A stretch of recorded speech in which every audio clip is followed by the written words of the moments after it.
I think of a team that has obviously performed on the field, but I also think of the team that's performed off the field. But it's the excellent complement to everything else. We're going to make you faster, we're going to make you stronger, we're going to make you more agile, but at the same time, we're going to make you a better person. And you're going to learn what achieving greatness is. To be a Falcon track athlete means to always put forth your best effort in and out of season and never backing down to competition, no matter the opponent.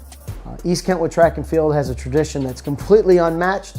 It doesn't matter what sport, it doesn't matter what school you're talking about. We are the standard bearer for greatness, and we want you to be a member of that team.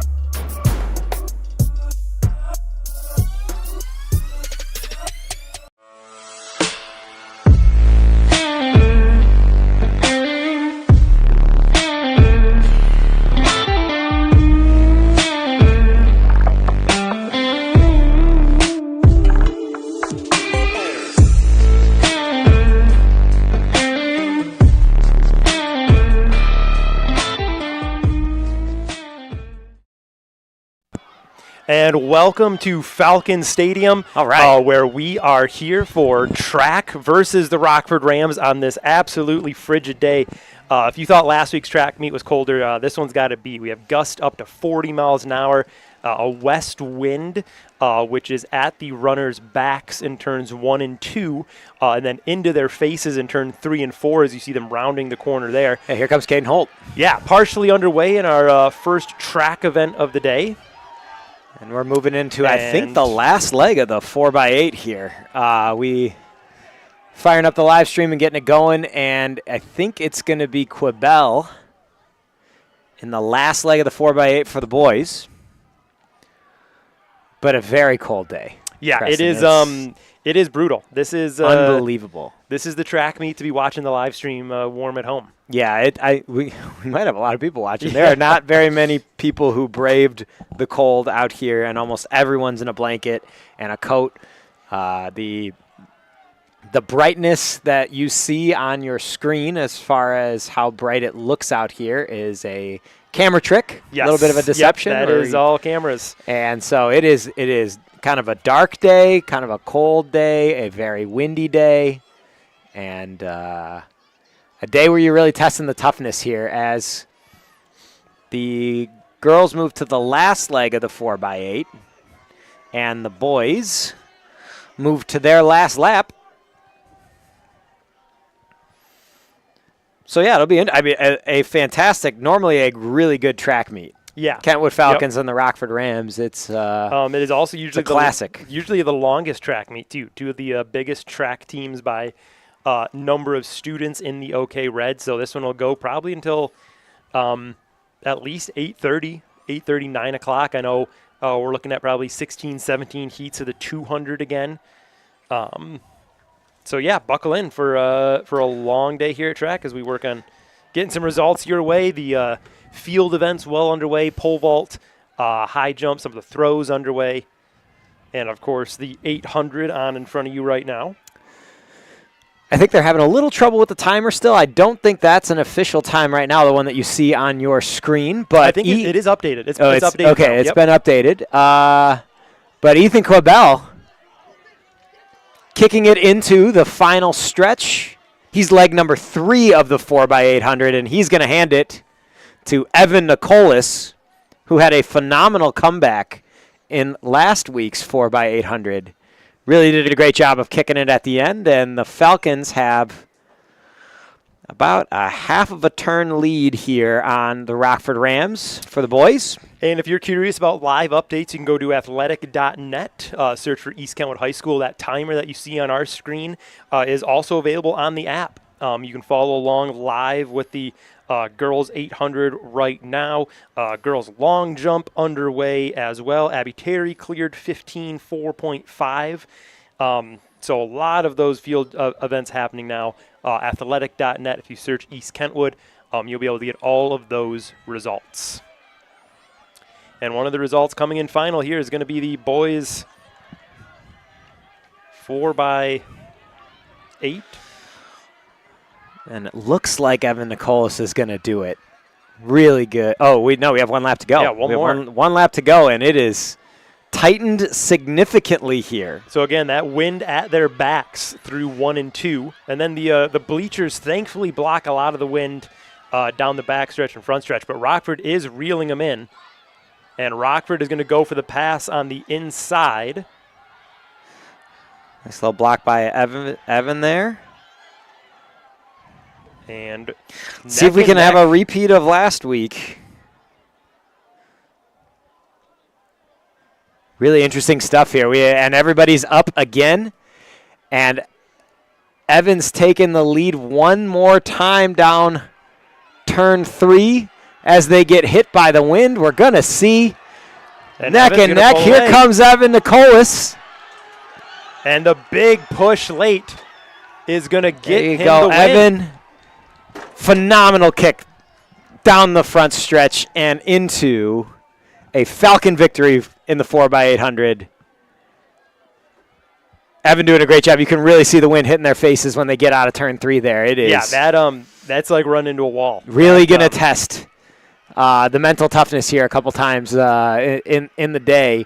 The 200, the 300 hurdles. Yes. Yeah. Anything that's coming around one time down turn 3 and 4, it's really going to affect the racers today because that's when you're going to see it the most. And it looks like the girls, do they have an additional lap? Yes, the girls have one more lap to go. We could bring you the results right now, Julie, if you want to give us.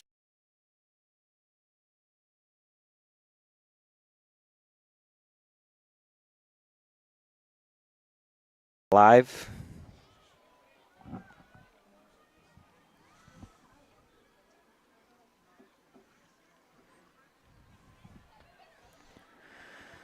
As EK about a healthy, about a 13, 14-yard lead in the girls 800 as they go down the backstretch. And it does look like Rockford came in with a 4x800 meter time that was better than ours. So yes, yep. An incredibly good start for the Falcons here as we move to the girls' final stretch. And it looks like this is... Can't they did tell not 100%. They did not put the is this Ava? The rosters on there. Ava Lawrence? I believe so, yes. Judging from up here. We are a long way away, so if we do get a couple names wrong, there we go. And it's going to be the girls 4x8 team with a win as well, as we can bring results up for you here.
Today in this weather, but let me tell you, if you tune in on Wednesday, it's supposed to be mid-70s, sunny, barely a breeze.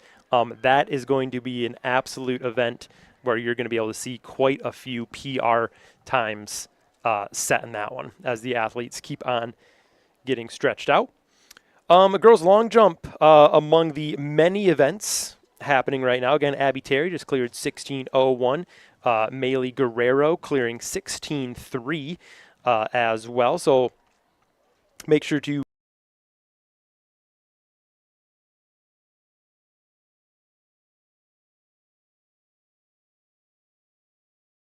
entirely by students, directed, filmed, all the commercials you're going to see, all student made here today. We're just here to talk. Yeah, absolutely. That's all we're here to do. Everything else is done by them. Yes. 5 students sitting here next to us. I know during Whole technical team, and then our wonderful camera people. yeah. They're all communicating, so we're gonna let them go. It does look like in the girls' high jump, Kamaya cleared 4.4, and Vincent Mayfield for the boys is up now at 5.2. Steph Jones cleared 5.2. As the 100-meter hurdles almost set up for the girls. Wednesday's track meet, we'll have a different voice here for a little bit. Joe Marsiglia joining us. So we'll finally have a track expert. And a much better announcer than us. If you've never been to an East Kentwood wrestling match, I highly recommend it. Joe is our basically WWE announcer. He's amazing. He's the Bruce Buffer. So he good. is everything. It is really fun to listen to him. And between the smoke machine, the light show, the walkout music, and Joe absolutely. On the microphone, it turns into quite a show. Yeah. It's a fun one. Yeah, and wrestling just has that environment. That atmosphere. And we talked about that last week too. We were really went into the wrestling meets as a big unknown. We didn't know what to expect at all. And it was a ton of fun. Yeah. So yeah, we do have live scoring now, which is really fantastic. And it's nice to be able to see this right away. I think the hurdles are going to be a challenge today. Absolutely. Just being down on the track beforehand, kind of testing it out, talking to people. It does seem like even just little nuances in how you're getting over the hurdle is going to be tough. Yeah, absolutely. For today's athletes, it's not easy. We're checking out the heat for this girls 100-meter hurdles. Journey Cottle in lane 1. Aaliyah Bailey in lane 3. I got her name wrong the other day. And then Alana Bracey and Abby Terry in lane 7. I was talking to Abby in 5th hour about her 100-meter hurdles. She's like, she's got, I think, 4 or 5 different things going on today. So it's it's a cold day to do that. But she did say, like, if there's any day to do it, it's a day where you want to stay warm anyway. Yeah, absolutely. So it's Alana Bracey, another one to watch. She has the best PR in this one, so lane 5 as they are set and underway. And Bracey out to a quick lead already. That's Bracey. Wow, that was quick. Bracey, Bailey, Abby Terry, Come on, Abby. 2, 3. And Bracey is going to cruise to a win. Abby Terry's going to be second, and I believe let's see the results. EK went 1, 2, 3.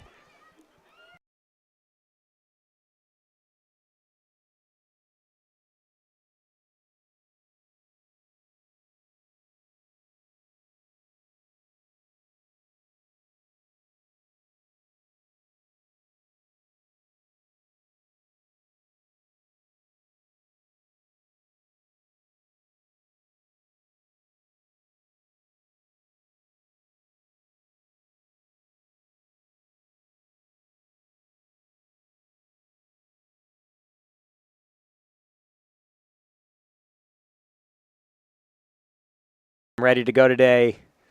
AC Carter down there, I saw him getting people ready to go. I saw Eric Dudley getting people ready to go. This is a day where you got to keep everybody focused and keep them focused on what they're doing instead of the conditions, because it's easy to get your mind on the conditions and just let it kind of dominate your thoughts. You don't want that. It's especially the hurdles. You got to really focus. It's not easy, and got to go to your training. I need your gun. As they get things settled here, it looks like they have some flying debris, and it looks like we are going to need another starting sound system. Not sure exactly what that entails. This is our down the line cam. We don't have anybody manning it today. We hooked it to the side of the railing, so hopefully that's going to give us some really cool looks as athletes cross the finish line.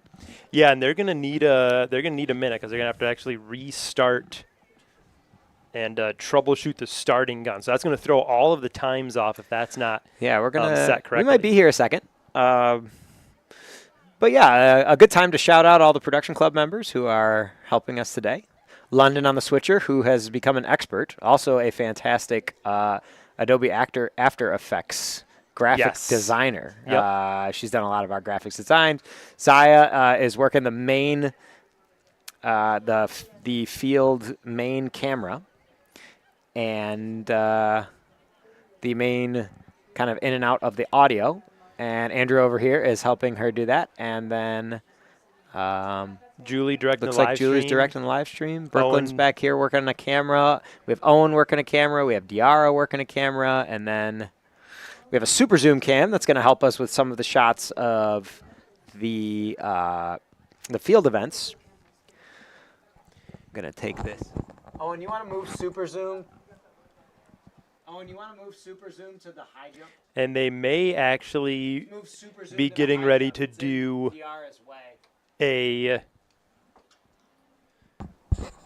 Yeah, and it looks like I don't think this is going to be a re-race, right? Like nope, they're going to go manual, so we're going to lose the clock for our events. So yeah, they're going to go manual, the old school, basically a cap gun. They're trying to do some tests on the actual digital. Did you get a text clock. about that? Nope, I'm just watching him down there. Yep, so Okay. he's got the digital one in his hand, but it looks like he's going to put that away. But we'll still have our clock, right? It looks like our clock's going. I think that is them trying it manually with the handheld. But if he goes to a manual gun, I think we're going to potentially lose our clock. Which is what is being explained to some of the coaches down there. Yeah, you can see him. He's putting in his earplugs.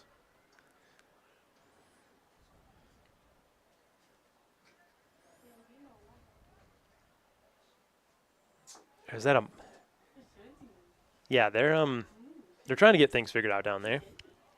Not an easy condition day. They don't have a tent today because you couldn't keep the tent up with how windy it was. No tent, no way to dim the it's the computer screen brightness too. Having trouble seeing those, and really just everybody's bundled up. Normally a track meet, there's a lot of kind of running around and hanging out at the midfield. This one, everybody's just kind of buried under blankets. Yep. Yeah, it's normally a little more festive.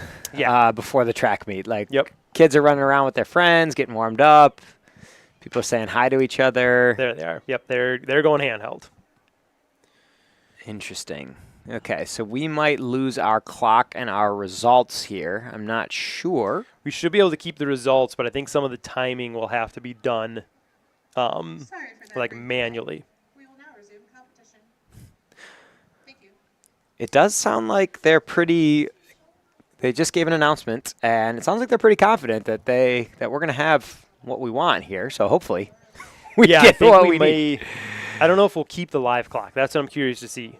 And if we do lose the live clock, I think it'll only be a very, very little amount of time off between the start, the press of the clock, and so on. But Heat 2 of the girls' 100-meter hurdles, almost ready. Eris Lee, lane 1, a 18.2 PR.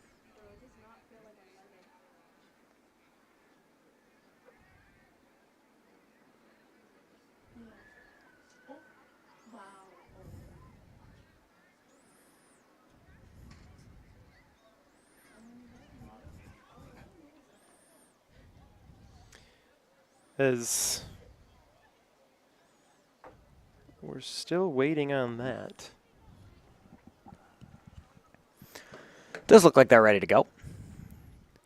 So let's see what Kentwood can do in Heat 2 here.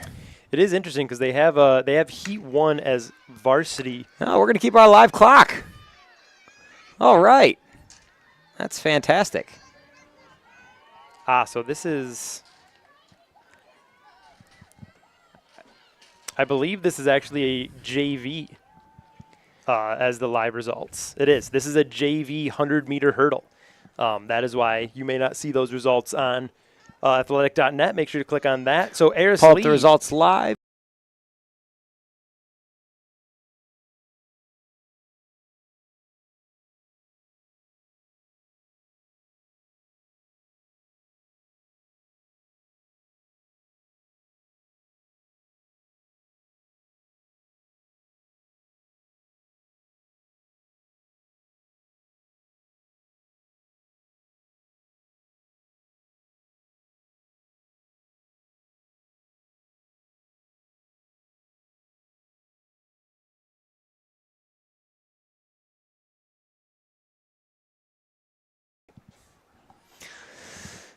At least we're up in the beautiful press box here, guys, as everybody's laughing. The lights are on. We're good to go until 10 o'clock. So, and our camera people are going to take shifts here and there.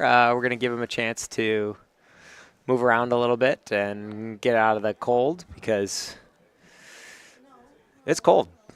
So this is heat 2 of 3 of the girls' JV 100-meter hurdle.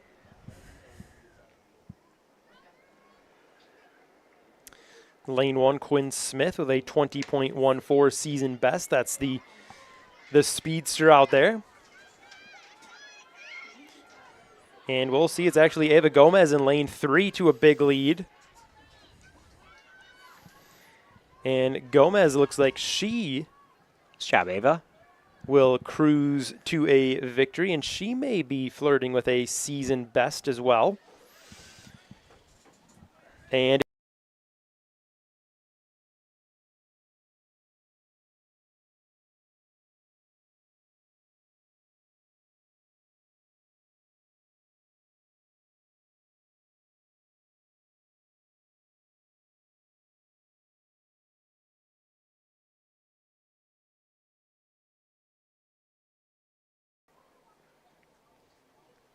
for that, It doesn't look like there's another heat on athletic.net. yeah, there's three JV girls heats. Oh, here we go. Heat 3 of 3 on the track. Sanai Mickens in lane 5. She's in my 6th hour and a great cheerleader as well for the Kentwood Falcons. Great student, always smiling. Fun to talk to in the hallway, everyone. When she walks by, and a great 3-year athlete, a junior as well, so we get one more year of Sanai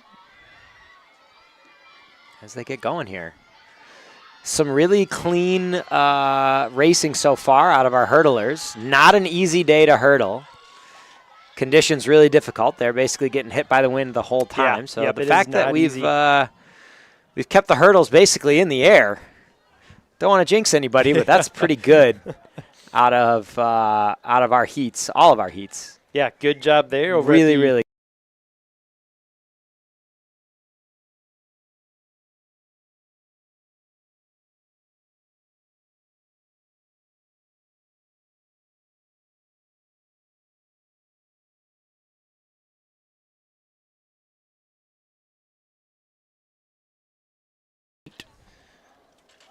So shout out to Kenneth Good work by Harris. Kenneth.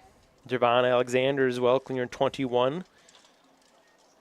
And that long jump is downwind today. Yeah, that which should, is you should really see some big ones there. I think that this is the day to do it. But yeah, Kenneth Harris with the 29th best Yeah. long jump, 21. Boys high jump, Keaton clearing 5:04. Chris Parker as well. Steph Jones cleared on his second attempt. James Johnson's been passing so far. Girls pole vault. Brooklyn Zielstra clearing, let's see, her latest 10:06. That is good for 15th in the state. So congratulations to the sophomore pole vaulter as she is still going. Another downwind set, but I'm not sure if that helps them or hurts them. Yeah, I'm not sure. I That'd be don't really interesting know. to talk to Joe about on Wednesday. That's a good one for Coach Emiat. Yeah. Or just Reese. I see Reese 2 or 3 times Yep. passing me in the hallway. I'm just going to grab him and be like, hey, is that let me know so we can get the people some good analysis. Does that help you in pole vault? I imagine to an extent it does. I would Just think because so. it helps you run. Yeah. But I imagine once you get up in the air, it's probably hard to control when you got that much That would wind. make sense. Over at girls shot put, one of the best shot putters in the country for Rockford, Olivia Hosford over there. She has cleared already 37 feet. That is almost 10 feet further than any of the other throwers. Her PR this year clearing 40, which is also almost 10 better than anyone else in the competition. So that is some tremendous numbers there. Production Club's own Chastity Reed cleared 27. All right. So shout out to Chastity. Good work, Chastity. So girls shot put, well underway. Boys discus as well, some PRs there. Batu Stemple clearing 144. All right, Batu. Batu's in my first hour. And he won one of our attendance awards. He had perfect attendance. Yeah. Like all throughout the second semester, which is tough to do first hour. That's the one. Yep, that's the hardest one. So he really showing up here every single day. Great job, Batu. Great student. Also the Falcon football punter. A talented Oh, that's right. That's right. junior punter for us. So multi-talented there. As the boys get ready now. We could flip to the other camera. London, we could probably flip to the other camera. London. Let's flip to one where we can actually see. Yep, there we go. Okay, there's the boys' 100-meter hurdles. Getting started. Gene And Shema in that's- lane 1. yes. That is Shakuru, lane 5 with a big win. Yeah, 2 good races for him. In Back-to-back weeks. 110-meter hurdle.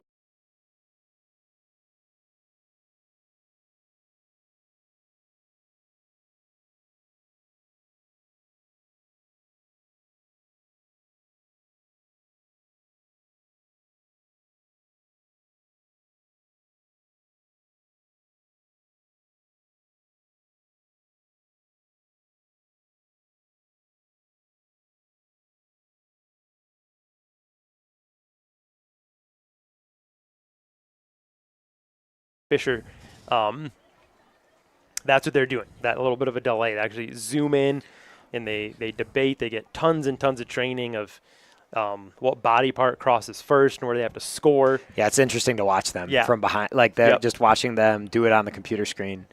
Kenneth Harris, a talented freshman, also a really good long jumper, high jumper. But Shakuru and Gavin Curry, both with PRs today. Interesting that we've seen this many PRs. Yeah, I'm really, surprised. really I'm not sure if interesting. it's just the season's going a little bit more, maybe just getting a little bit more stressed out, or a little more stretched out. Probably a little bit more stress as the end of the year happens. Last week's track meet on the same day as the SAT, that's a stressful day. Yeah. So maybe just a little bit on a Monday, just a little bit Yep. more bouncing the legs coming off the weekend. So only some rest. one heat of the boys 110-meter varsity hurdles. Probably moving to the JV on the track right now. Major Barnes in lane 2. And Abdullahi Musa in lane 4 for the Falcons. Also Juma Tambwe in lane 6. Jameer Fields in 7. And Moise Maloss in 8. To run our JV 100-meter hurdles for the East Kentwood Falcons.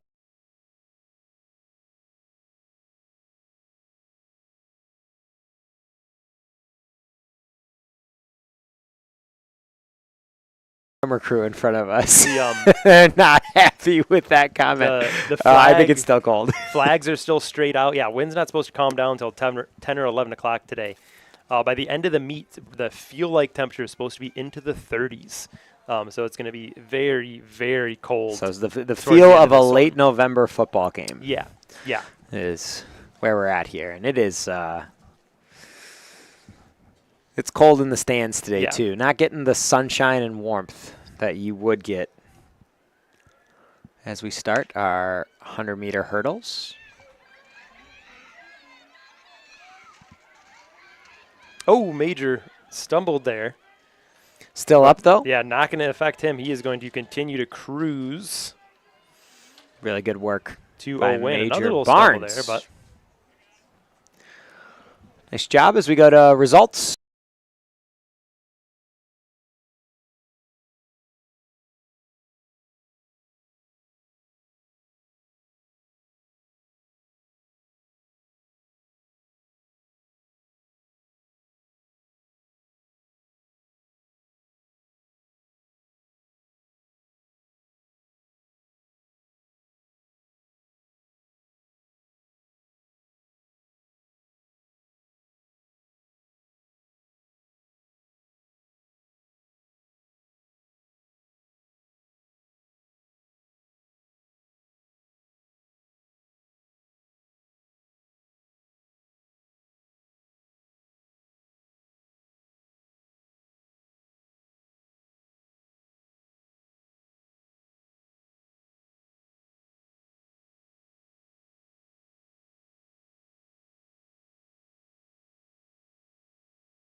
instantly. On the track right now, 3 more Falcon JV 100-meter hurdle runners, Josiah Walker, Morrison Brown, and Amini Giovanni in lanes 6, 5, and 4. Let's see what we got here out of 2 sophomores and a junior, Josiah Walker being the junior. Here we go.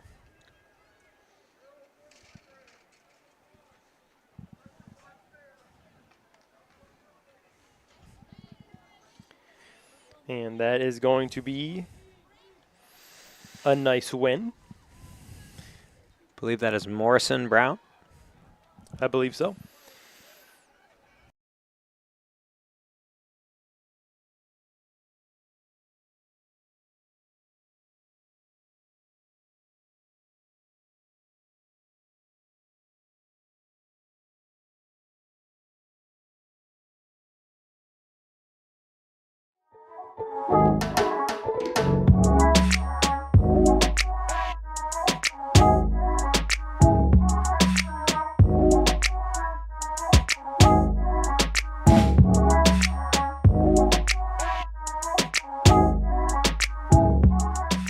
Being an EK Falcon softball player really boils down to 3 things. Being the best student athlete in the classroom that you can be. The second thing is just be a good person to everybody in the school, your classmates, your teachers. And third, being an EK Falcon softball player involves maximizing your physical strength through weight training, through speed and agility, and improving your softball skills to give us the best chance to win every game we play.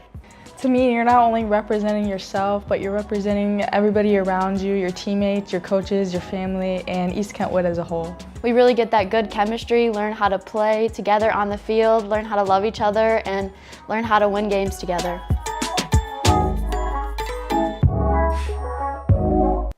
And back at Falcon Stadium as the girls' 100-meter dash, I believe, is getting ready. Only 1 varsity heat. So it looks like most of the varsity teams are just running 1 today, and then JV running their handful. We'll see how many events that lasts for. Usually when you get about the 200-meter, that's where you see the bulk of the athletes taking part. I believe last week we had 17 heats of the boys' 100-meter. So yeah, looking at some other results, girls varsity high jump, Abak Lual is in the lead for the Kentwood Falcons. And boys high jump still going. Chase Fisher, Keaton Bullheis, and Chris Parker all have already cleared 5 feet 4 inches. Girls, oops, sorry, I was going to say girls 100-meter taking their places. You're going to get to watch one of the fastest girls in the state, Logan Richardson for East Kentwood, lane 6, a PR of 12:10, a season best of 12:38. That's a runner who's going to bring home multiple state championships over the next couple of years. Yeah, what a talented athlete. She, you watch her play basketball, and she's way more strong, great rebounder than you would think out of a 100-meter dash runner. Absolutely, and here she is pulling away already. already. Look at how smooth. Camera can barely keep up with her. Let's go to camera 5 for the finish. So big win for Logan Richardson as we take a look at the results. Nice.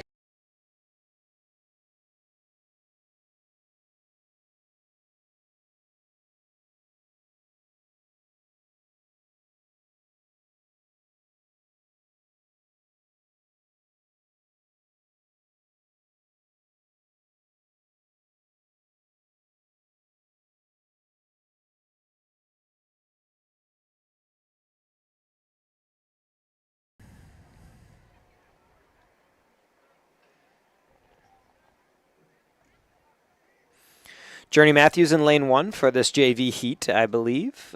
Heat 1 of, I think, 13, it says. Yeah, 13 JV events. So none of these count towards the actual scoring of the varsity event, but for our JV athletes, a big moment for them. Of course, Rockford Week always a big one, no matter what the sport is. Yeah, and it's fun to.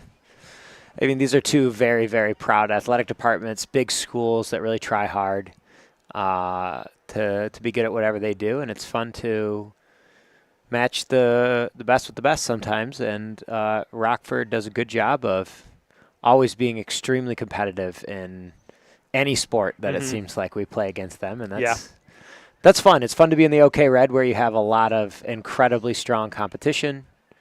You have phenomenal athletic departments. We know a lot of the people that are in charge all around the OK Red. We've gotten a chance to meet a lot of them, and it's impressive stuff. To the level of sacrifice that a lot of people put into making sure that student athletes have great experiences and that they're extremely competitive. They're extremely well coached. It's hard to find a whole lot of other places kind of like the OK Red when it comes to that, and that's why these track meets are so fun. We got all these people out here watching, and ton of orange in the crowd. Rockford parents always travel very, very, very well. I know, just walked to the concession stand, certainly saw a shocking amount of Rockford hats, but no real surprise there. Is JV heat First number 1.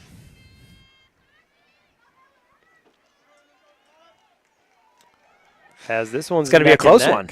But lane 6 is going to get it. Looks like that is Peyton.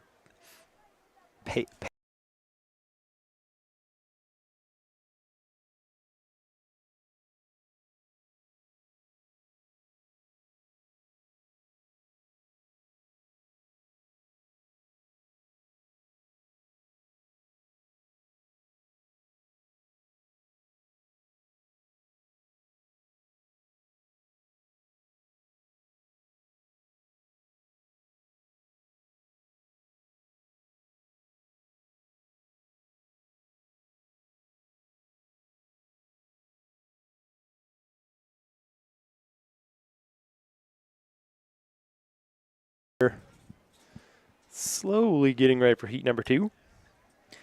JV Heat 2. And again, it's going to be a long day, but we do have some phenomenal other results in. It looks like Keaton Bolheis and James Johnson have both cleared 5 feet 6 inches in the boys' high jump. Brooklyn Zylstra still sitting on top of the girls' pole vault at 10 feet 6 inches. It's a great jump for her. Reese Emiat has tried at 14.6 twice. I think he's got one more try at 14.6, and he is the leader right now at 13.6. He did clear 14.6 last week. See if he can do it again. These are JV results as well. Girls long jump varsity, Melee Guerrero with a jump of 16 feet 7 inches. That's good for Michigan's number 31 in the state. I believe Rockford got the edge on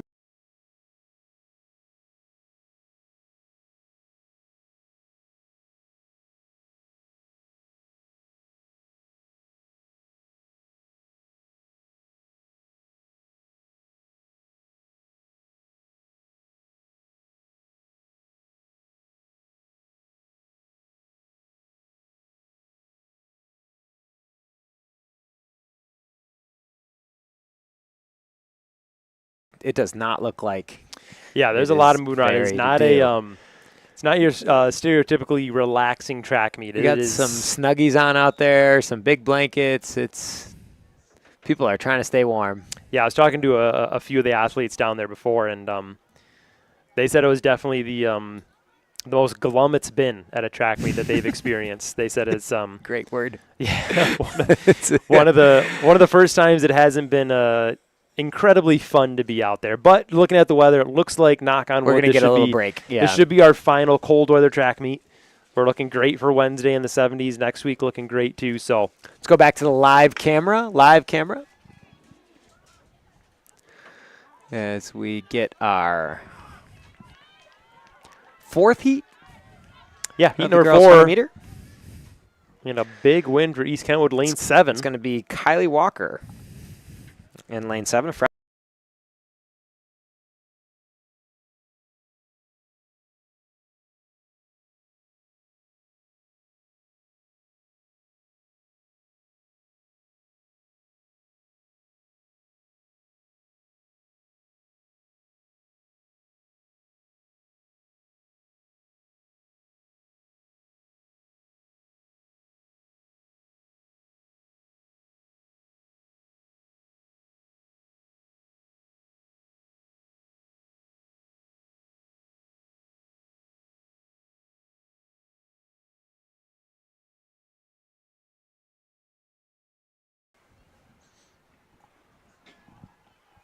as they do some final scoring there.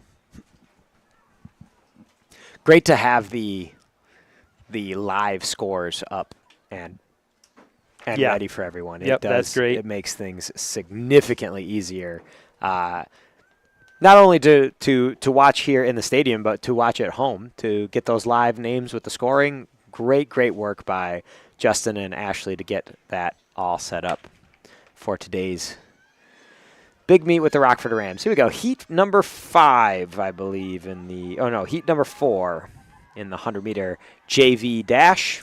That'll be a win for Lane 8 and East Kentwood. I think that's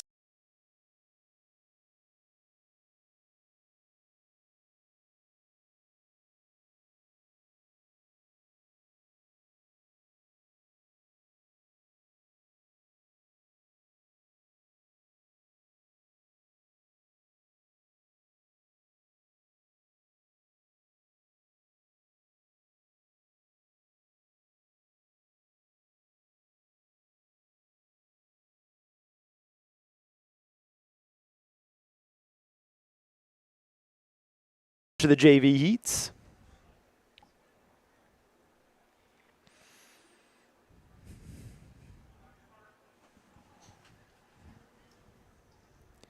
As heat number 5 gets ready to take their positions. Boys high jump, James Johnson for East Kentwood continuing to lead. Yeah, I saw Steph Jones about ready to jump right there, and then he waited for this heat to start before he started his jump. This will be his final attempt at 5:06 for Steph Jones. Let's see what we can do here, Steph. As And that he girl's heat is up and over. over the bar. Nice work, Steph. So Steph Jones clearing 5:06. As we get results for the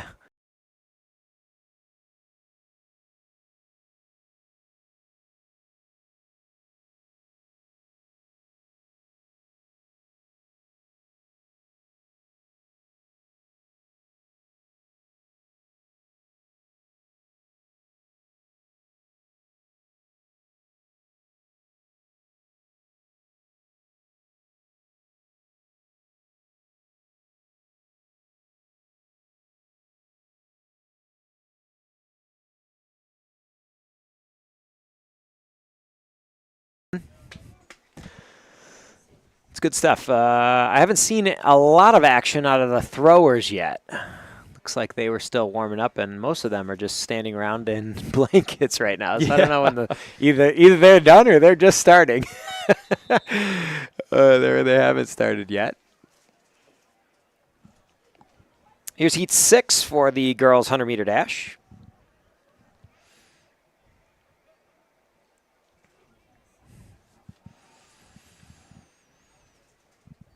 As we go to the live camera.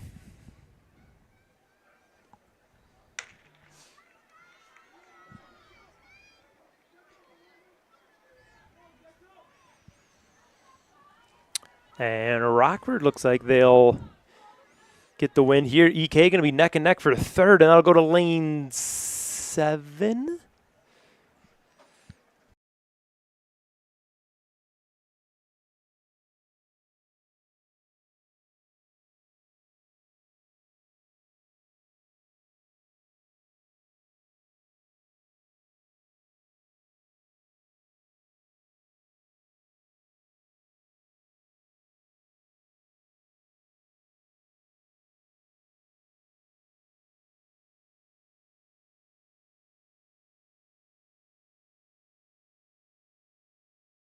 Situation. You can see the wind has started to flip more out of the south, which will impact a lot of these sprinters. Though the wind being out of the south means that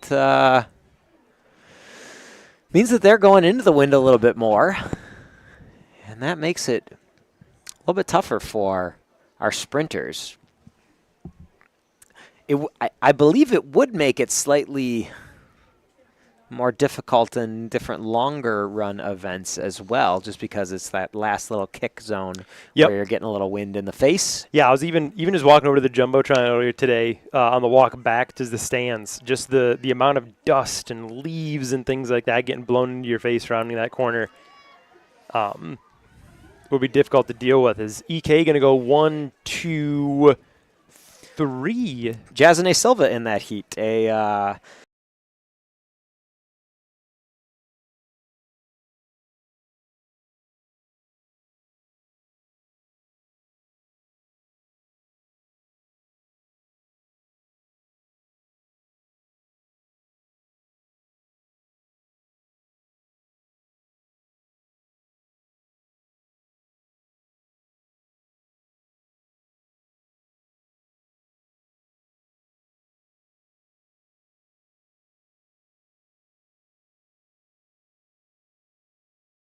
Any corrections can be addressed to our director, Julie.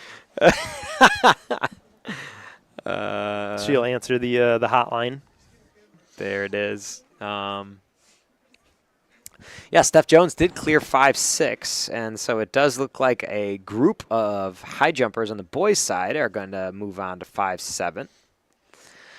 It doesn't look like we have a lot of girls' results from the high jump yet. Let's see if we can find. As another heat underway. Oh, here's the girls' high jump results. Kamaya Villar, leader in the clubhouse with a 4-foot 8-inch jump, along with Abak Lual.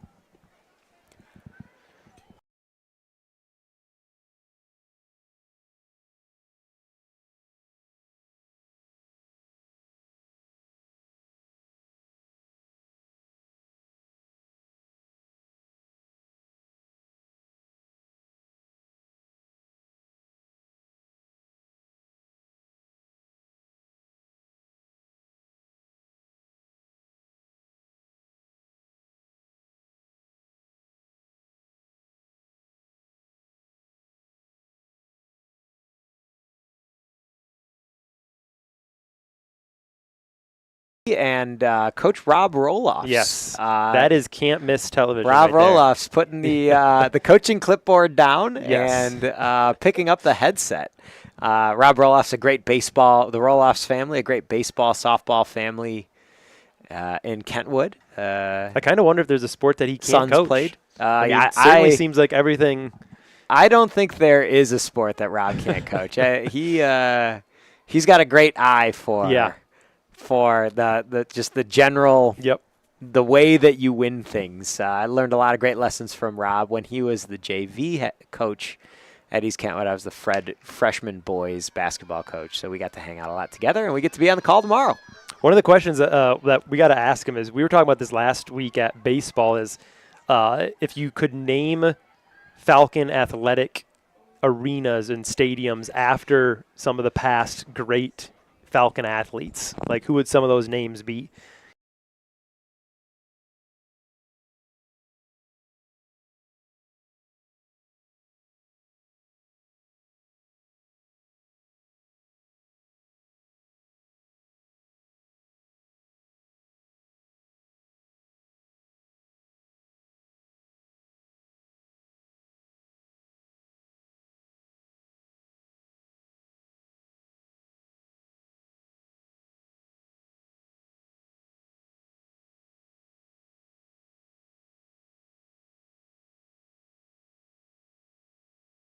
To mind when it comes to facilities. Even Blaine and Dave one day. I can see that. Maybe a long time. I mean, Blaine's been around here a really long time and has done a phenomenal job as our athletic director. He's still out there working. We see him right now out in the cold. Yeah. I remember back in the 90s when we used to do the track hand time, and I used to run the results up and down Pat Patterson Field. Yep, I remember that one. So he's done a great job for Falcon Athletics. So has Dave and so many others. And he won the Alan Bush Award for his service as an athletic director. This is his 34th year of the award, and Blaine won that one. So well deserved. Essentially, athletic director of the year in the state. very well deserved. So, yeah, I think some sports there's just too many candidates. It's hard.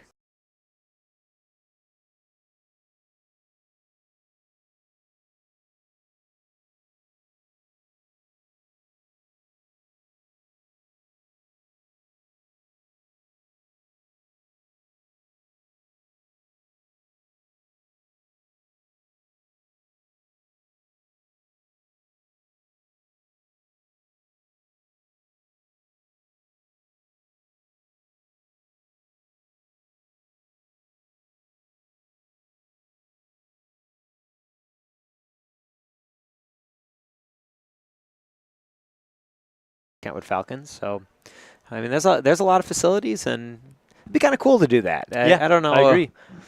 I don't know who makes that decision. Yeah, I don't know if that's a donation based thing. We just flipped the scoreboard out. That's our decision. But speaking of new facilities, tomorrow the groundbreaking event for the new indoor multi-purpose facility. Mm-hmm. And that'll be really great to have for. We were talking about the purposes that we'll use it for, things like the STEAM Fair, which we just need a bigger indoor space. Yeah, it's just the amount such of people a that popular attend thing. is out of this world. Things like the marching band practice during 4th hour, during lunch hour, to get them an indoor.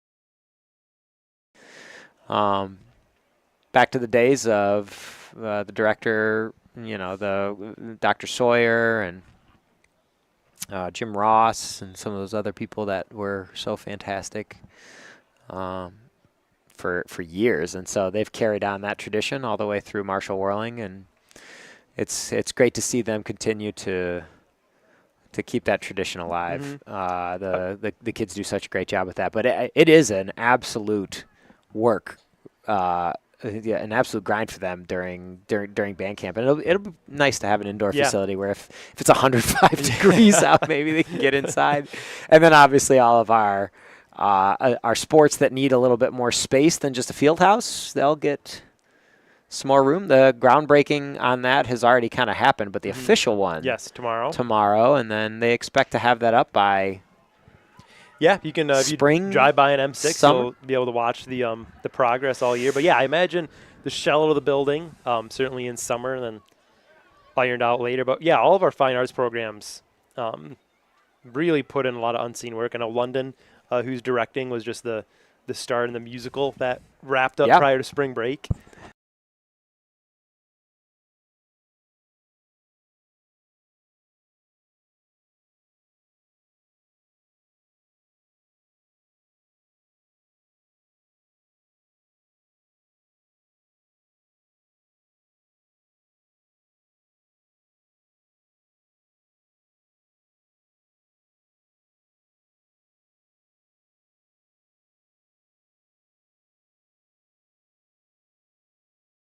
Work that they do to get things the way that they need it. I think that says a lot too about just the school environment that students are willing and wanting to put that effort in.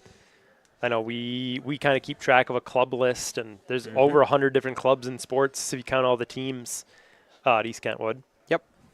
Crochet club. Kyle Teague's Dungeons ASU, and Dragons club. Yeah. Yep. Asian Student Union. Black fantastic. Student Union. Yeah, they have even down to esports. Esports has exploded here at East Kentwood. Bill Dixon, Coach of the Year. Phenomenal job, and all that whole crew does so well. Cam Tucker involved in that. Yep, DECA. Also our our Powder Puff defensive coordinator Yes. for Yep. for 2024. Led the a was winning it a shutout defense this year? shutout. Shutout in his first year. He had a defensive shutout. What a halftime speech by Coach Tucker. As we start the first heat of the boys 100-meter dash, Jacarvion Johnson in lane 2, Seth Strong. Lane 4, Javon Alexander, lane 6, and Donovan Rubens rounding it out in lane 8. And it looks like, based on all the personal bests, that we have quite a race on our hands for you today, folks. This will be a fun one. A little into the wind, so maybe not quite the times that we've seen, but you never know. We've seen some PRs already today, so The first of 2 varsity heats. let's see if we can get a good start here. A great start for the boys track team already. Yeah, Javon Alexander, the one to watch. Fastest season best time in lane 6. The bright green shoes. Great start for Javon. And going to be neck and neck, and he is going to pull away. Really good race by Late Javon. charge by Rockford, but Javon Alexander with the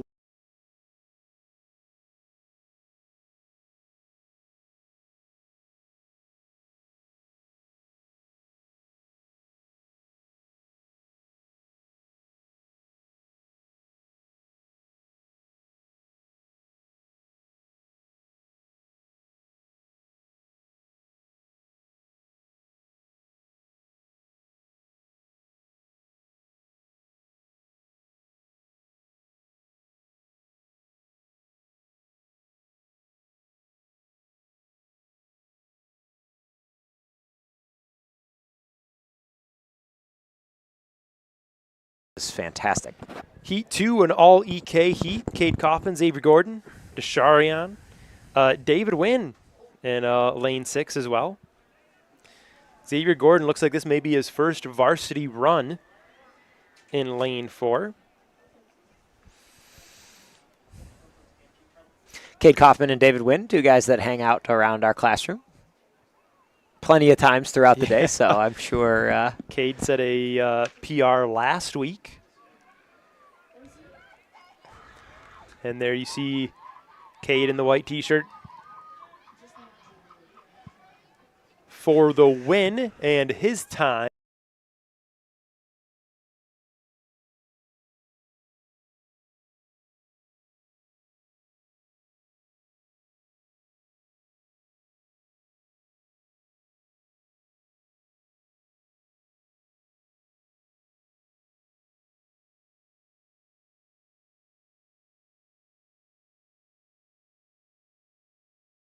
As we go to the first of the JV, Reese Emiot running in this one in lane 2. All right, Reese.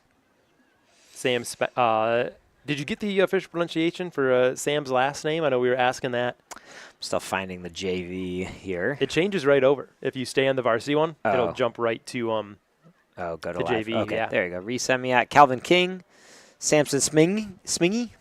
I think that was what we got on Samson's. Owen and then Vanderveen. Owen Vanderveen, Mighty Edwards, and Abdul Aziz Gariri in lane 9 here. A lot of football players in this particular heat. I know Samson and Owen will probably, and Mighty will probably all have a conversation about this race after it's over. Owen wears the sleeve on his left leg. There was some confusion about that last There week. it is. The leg sleeve. Two super similar was a builds. head fake for us. Let's see what we got here.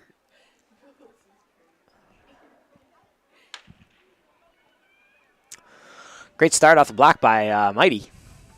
And it looks like great this run is there. going to be There's Reese Emiot very too on the close. outside. Rockford's going to pull ahead, though, This is for going to the be win. really close. Wow, that was a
in the 100-meter dash for boys JV. On the track right now, Nas Williams, heat 1, or in lane 1. Jaziel Negron in lane 2, and Bryce Barnes in lane 7. 3 more East Kentwood Falcon football players, all on the offensive side of the ball, so I'm sure this is going to be another talked about heat.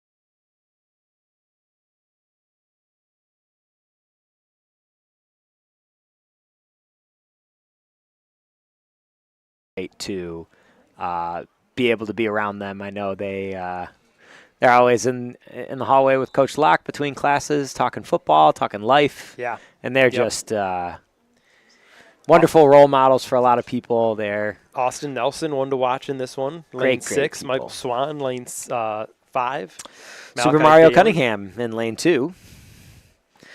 There he is. And then Layden Smith, lane 9. Let's see what Austin Nelson's got here. The freshman, defensive back, offer from Southern Mississippi University as a DB. He's going to be close to winning this heat.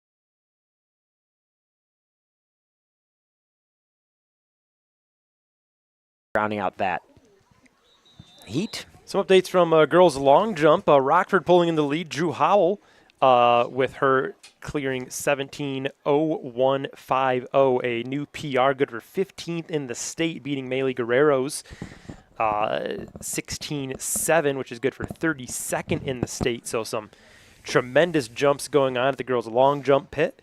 In boys long jump, Javon Alexander still won, clearing 21.9. Lorenzo Reynolds for EK second at 11.7. Ken Harris third with his season best 12.3. As we fire up another heat of the boys JV 100-meter dash, Austin Bobo in lane 5. Look with the lead right now. Benedict Conda also in this heat. Chris Thompson. Anikin Ekana.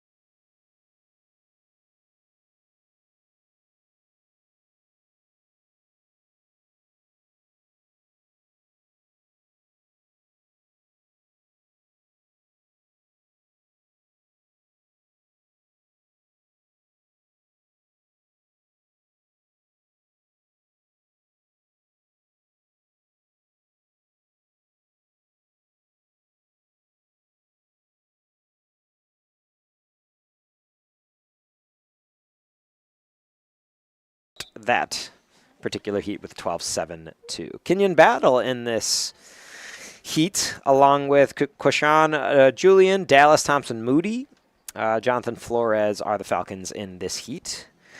Lane 3 for Jonathan, lane 5 for Dallas, 8 for Quashan, and lane 8 for Kenyon Battle.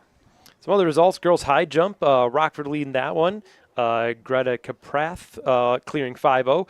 Abakalwal second, also clearing 5-0, so neck and neck over there. Boys high jump, James Johnson continuing to lead for James. EK, clearing 5:08. Girls pole vault, Zielstra continuing to lead, 15th in the state. She just failed on her third attempt at 11:0, but her 10:06 should be good for potential win. Reese Emiot at boys pole vault should have the win there as well.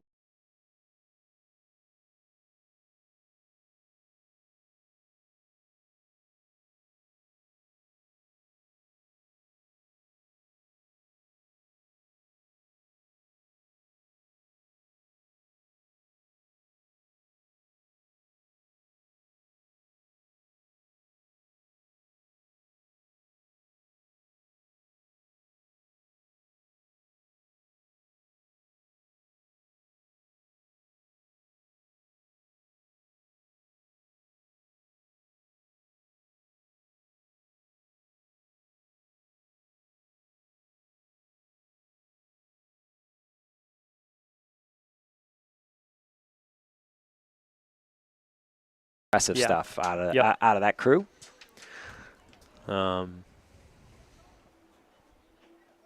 It's fun to see some of the football guys over there congratulating their friends, and fun to see them go back and forth. Zeke Farrell, a great freshman athlete for the East Kentwood Falcons in lane 6. Drew Lilly in 7. Jala Logan in lane 4 here for the Falcons. Only 3 Falcons in this heat. This is heat number 6 of 15 in the JV 100-meter dash. Zeke out to a lead. Zeke and Lucas Van Dree close neck and neck there coming down the stretch, and it looks like Lucas just edged him out. A good race.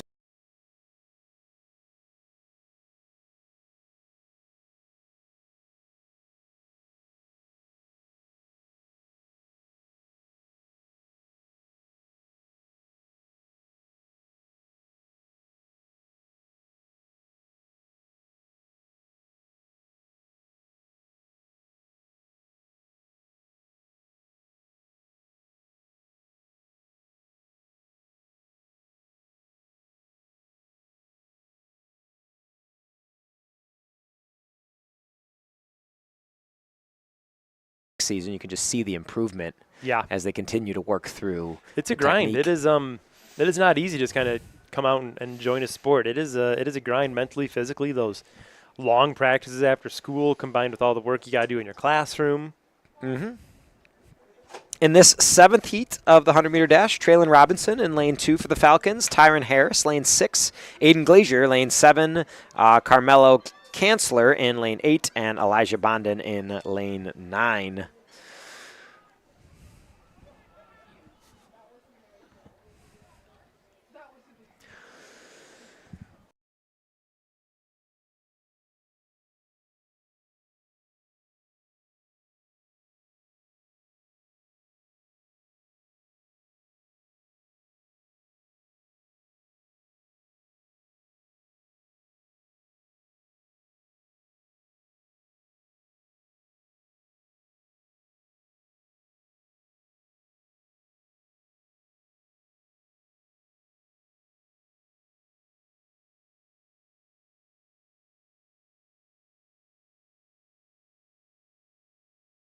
Warm. Hopefully everybody has coats on out there.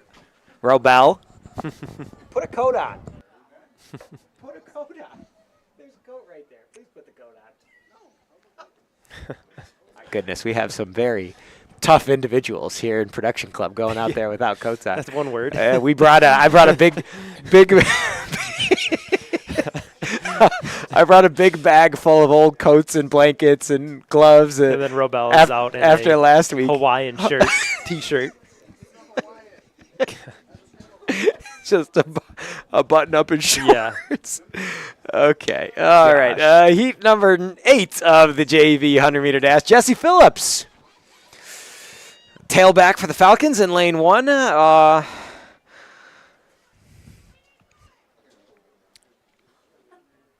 A good-looking run there by all.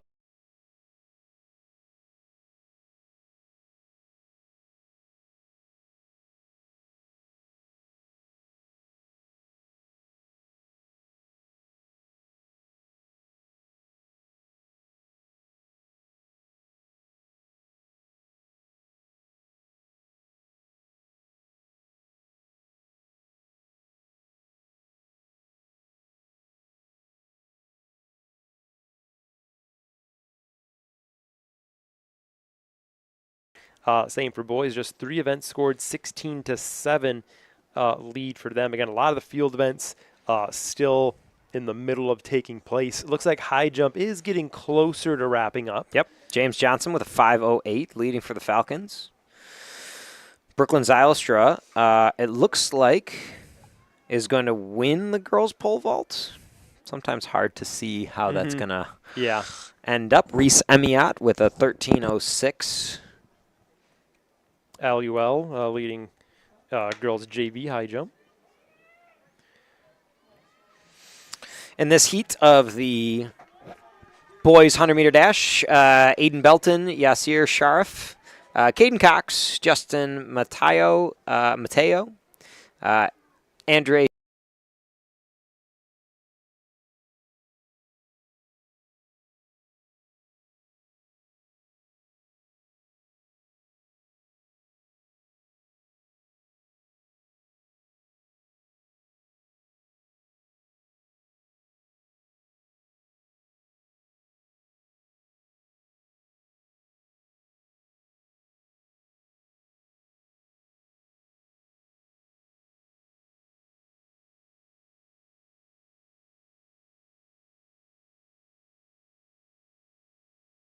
ask somebody who knows I'm more assuming about this than us. it's got to be feet. Just using power of yes, common sense, I it's would got to be hope. feet. Still see some debris even flying around here at Falcon Stadium. You got to hold on to your hat here today. Yeah, Anybody in the crowd, if you got a plastic bag or anything like that, it is one big wind gust away from you're never seeing it again. You can see if you'll see in some of the longer events if you look at the turn 3 fence, the direction the wind's blowing. All those bags and leaves and stuff kind of get blown up against. We've seen a couple of coats fly across the field. DeRice Brown, lane 1, Glor Kaifi in lane 5, Jaden Ward in lane 7 here for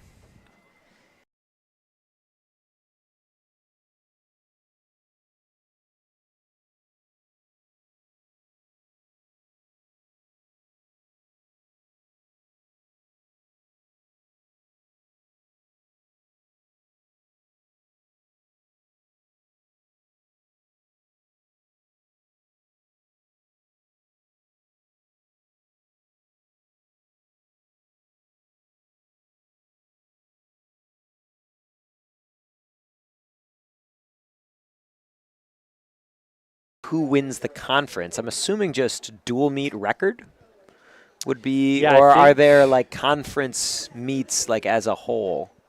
Yeah, I don't don't know if it's overall or if it's an overall record and there's a separate conference record like football, or I know there is a conference meet. Okay, so that's probably has some sort of just a place where everybody can run all on the same day in the same conditions. And then from the conference meet, of course, to the state finals here at Falcon Stadium on Saturday, May 31st. Come out to that event, one of the biggest events that we ever hosted here at East County. I believe we cleared 20,000 people last year here for that one. Just absolutely gigantic crowds. Yeah, it's a fun day, and it's those early June.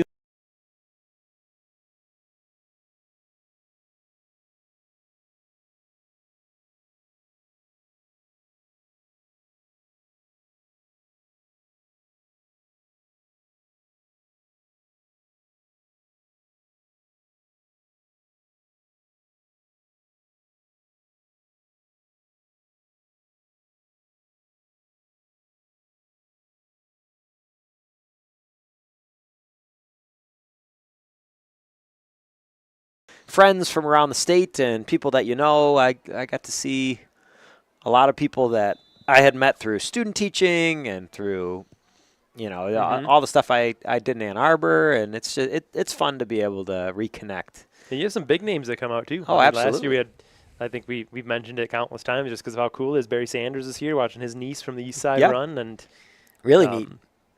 So it's a big day for East Kentwood, and a great day for everyone involved here as we move into heat number 12, the 100-meter dash. 3 more heats to go for the JV events. That looks like Ace Bryant out there in lane 6. Nice work, Ace Bryant. That might be a PR for Ace. Just looking at his old PR.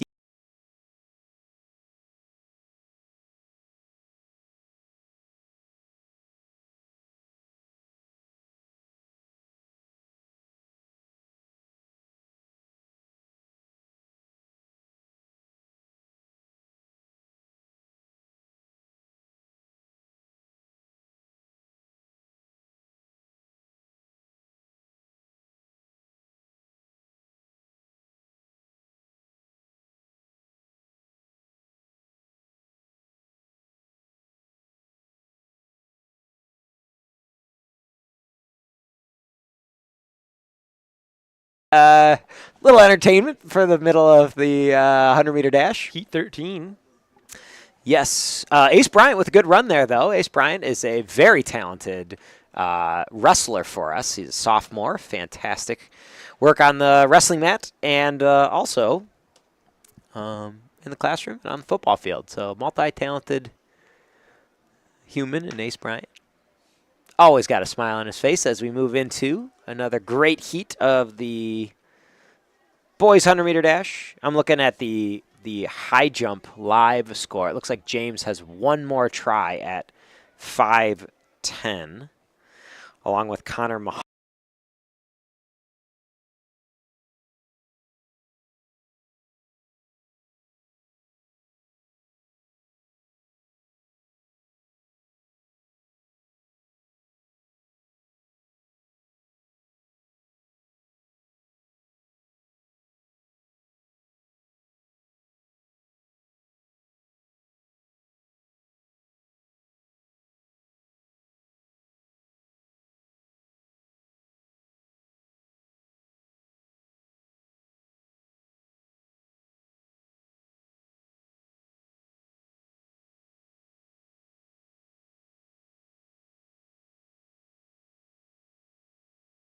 To believe because it's like that. I've had these 19 people, and there's a lot of downtime because you do pre-test bubbling and you have other things. So you have time. There's no content. You have time to talk to them about their lives a little. Yep. You get a little more time to just get to know them. AP Econ, you're just going. Yeah, there's no real time to hang out and chat. You gotta pack it in. There's not as much day to day. You know, if you're in the middle of March, you can't. It's atypical to be like, all right, guys, let's just sit and have a 20-minute conversation. Yeah. But with those testing groups, it's a little easier to have a little conversation with them. Heat 15, boys 100-meter.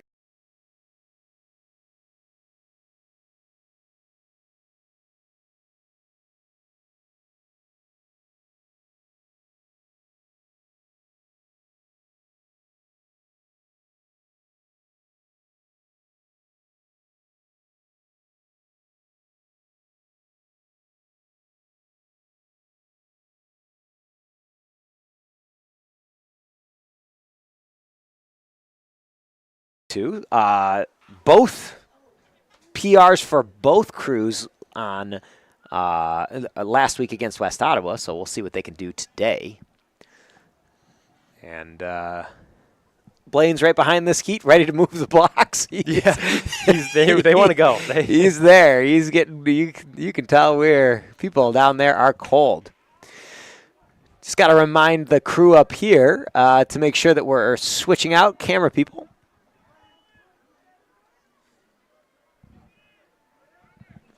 Oh, we did? Okay, we just switched. Sorry, they're already ahead of me. That's nothing new.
And back at Falcon Stadium as we get ready for the one varsity run of the girls 4x200 meter relay. And you can see out there the runners are chilly. Alana Bailey, you see her in lane 4 there, just to the right of your screen. She's certainly not warm. The wind's still howling out there. Of course, the wind advisory in effect. So 2 East Kentwood teams on this one, unlisted rosters. So we are just going off of trying to glance at who the runners are. So EK has their A team in lane 4, their B team in lane 2, Rockford's A team in lane 5. So as they finish setting up the blocks and the starter gets in position. I believe that's Abby Terry to start off. Going to be leading things off, yep. The girls 4x2. So they'll have a tailwind through corners 1 and 2, and then a headwind in 3 and 4. Yeah, good to be runners 1 and 3 here. Runners 1 and 3 are both going to get a big time wind boost. I did just walk outside, so I do have a weather report for us. It's really not quite as cold as it looks, but it's pretty windy. Yeah, it's not great. The feels like temp outside now just 42.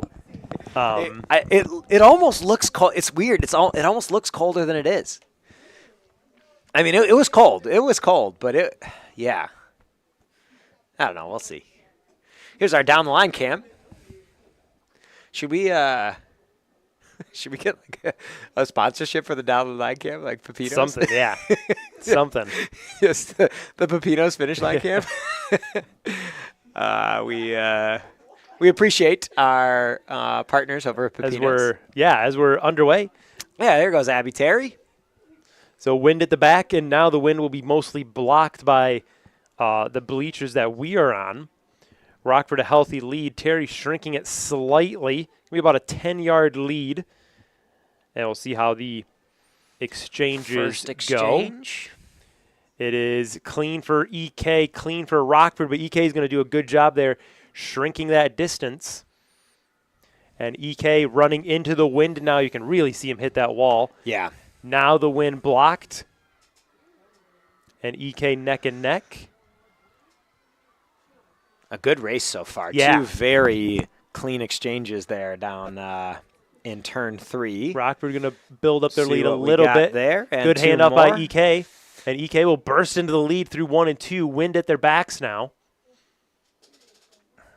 5-yard lead extending into 6 and extending into 7. Taking some nice big strides when you wind's at your back. Almost feel like it's picking you up. Yeah. It's a Lead good now. 200 meter there for leg 3 for the Falcons. Lead now up to 11 yards. One final exchange is good for EK. A slow one for Rockford. And EK's lead now going to extend close to 20 yards now into the wind. Onto the front stretch for what will be an easy East Kentwood victory. Now the question is this going to break any records? 38, 39, 40, 41, 42, probably 42 and change. Maybe looking into the 143s here for the 4x2. Be a 142.87 for EK. 146.6.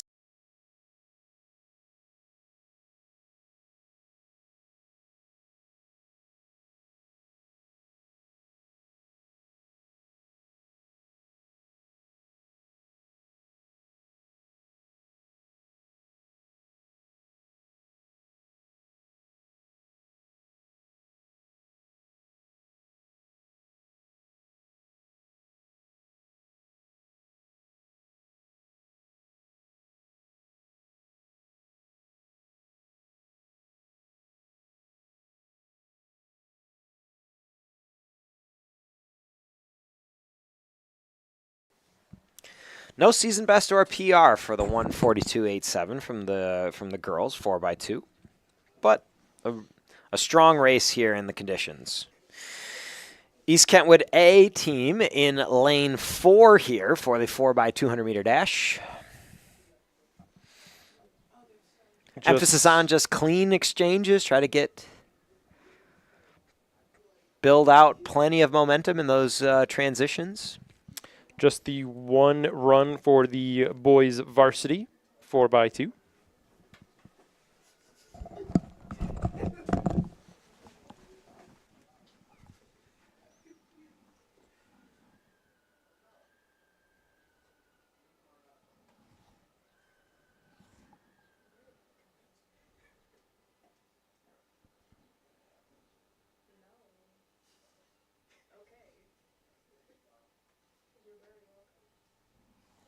As final setups underway, starter's going to take his place. Again, no rosters on the entry list for this event, so we just know Kentwood A in let me double check that.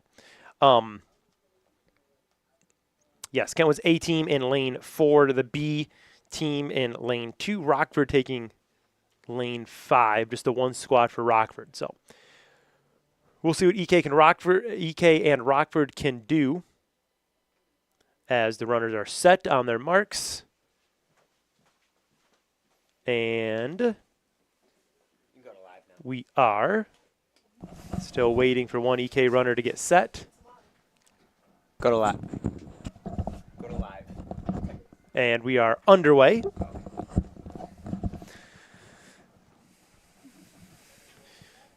And EK going to do a great job shrinking the distance here, and they may take the lead before the first exchange. Appears like Javon Alexander set for the second leg. He takes his position. Yeah, that's Javon.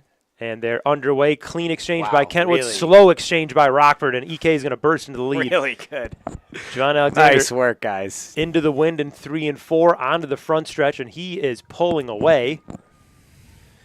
As they cross in front of us, the lead will be close to 10 yards, about 8 or 9. Next exchange for EK, a little bit of a bobble. Very, very slow exchange for Rockford. They had to look back, and EK is going to pull into close to a 30-yard lead now.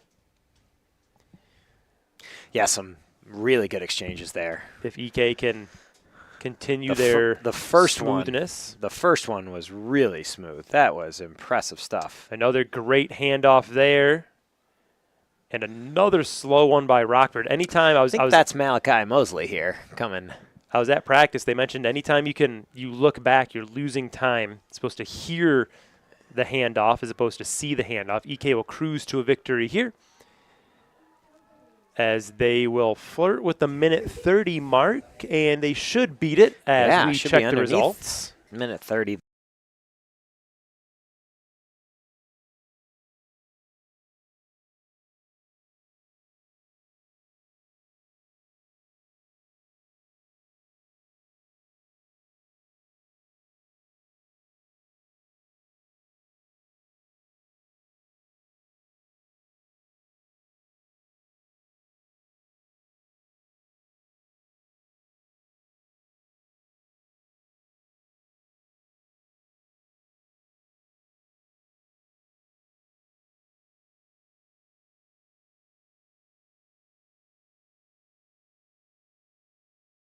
Of EK runners too. Yep. See Ava Lawrence out there. As Ava Lawrence pacing the field with her season best 5:13.95. That's also a PR for her. Next closest, Jillian Levikoski for Rockford at 5:21.54. Also see Emma Claire Slater out there. Gray Cole, Athier Manyang, Sasha Hall, and Alexis Swinton to round out the Kentwood Falcons. Here. Deidre Mayers also for EK. So let's see how we can do. A lot of very talented distance runners out on the track right now. 1600 is 4 laps, I believe. Yes, 4 laps around the track. So 4 times getting hit by the wind here. Yeah, could not be me. It's going to be a little bit of probably a difficult situation right now if you're a runner who is interested in how you're going to pace this race. Pretty interesting with the obviously the wind and some of the other things involved. The mad dash to get to the inside line. Yep. You can certainly tell what the popular shoe is because most of them are wearing them. Yep. The neon green, neon pink. Relatively, it feels like a slow start here. Pack is still pretty tight. Interesting strategy. Nobody looking like they want to remove themselves from the pack. I imagine some of this too is just strictly warming up. Take that first lap as just a warm-up jogger, perhaps. As Ava Lawrence takes a slight lead. Might also be a little bit of a strategy around who's taking the brunt of the wind out of the pack. Probably a little bit like a NASCAR race where you get a little draft. Yeah, wind slightly changing directions now. Starting to swirl a little bit more. From the west. So that'll mean more of a blocked breeze directly in front of us. Yeah, you can see the flag up above Pinewood, and the one up above the freshman campus. Freshman campus showing more of a southerly wind than the one at Pinewood. Everyone in the booth is laughing at me about this analysis. Like I thought that was good analysis. Nobody else knows the cardinal directions of Falcon Stadium, apparently. This is brutal. I'm good. Yeah, man. I'm just because Falcon Stadium sits north-south, correct? I'm just getting aggressively made fun of here by the production club students. I felt like Jim Nance at Augusta National here talking about the wind direction. Because the stadium sits north to south, correct? It does. Yeah. Most stadiums in the Midwest sit north-south. I think we had this conversation on the last track meet. How you want the sun to set behind you if you're the home team, because that puts the sun right in the away team's eyes. The opposite of what the Cowboys did with their stadium, where they have the sun right in their face. I think when you start to get farther south, you have problems with the fall, with where the sun exists relative to the skyline, especially it's closer to almost due west. Yeah. And so you just got to be strategic with that, or just a nice little tint on the windows. It probably would do it for them. You know, that would be fine as Ava Lawrence continues to lead the halfway point. Going to cross the line at the halfway mark at about 2:49-ish. Yep. So setting a good pace there. We saw this in the boys event last week. Just the amount of push you see on the final lap can sometimes be really surprising. It's just it really just kind of goes to show you how much the athletes work on that and how good they are. You know, you see Val Tomsma down there coaching up all the girls as they pass by her, and Tim Gums do a lot with the long distance runners. Yep. Yeah, they're a lot of fun to have a conversation with about. Two people that know a lot. The strategy. A lot about running. It's always really interesting. We've been in sports our whole lives and playing sports, and there are some that you just I don't know a lot about how the strategy works. So it's really fun to have conversations with people that know a lot because it's so nuanced and intricate. And just like any sport, once you get to know a lot about it, you can appreciate some of the things that are happening that you just don't see when you don't know what you're watching. Hey, Lawrence, about a 9-yard lead as she's going to close lap 3 down at about 4:08. So one pace final starting lap. to pick up a little bit. Yeah, Val Tomsma shouting directions. You see her. That's Coach Tomsma down there in the corner in the dark jacket. Kind of speed walking. I said it last week. I'll say it again. One of my favorite sights at East County Athletics is when Tim Gums is doing his coaching walk down there in 1 and 2 as they run on by. Tim's got the backpack on. He's ready to go down here in the. I'm not going to give directions, but southwest corner of the end zone. Ava Lawrence really extending her lead now. She's almost tripled her lead. She's up to almost a 30-yard lead now. Almost on the dot. So this will be an impressive win for the EK girls in the 1600.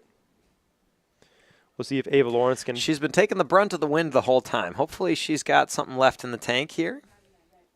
Yeah, her lead continuing to. It looks like it keeps getting bigger. Yeah, she's not slowing down. We'll see if she can break that 5:30 mark. Come on, Ava. as Ava Lawrence's lead well over 50 yards now. That is almost half a straightaway. And she will cross the line at about 5:25. We'll see the results for the official time.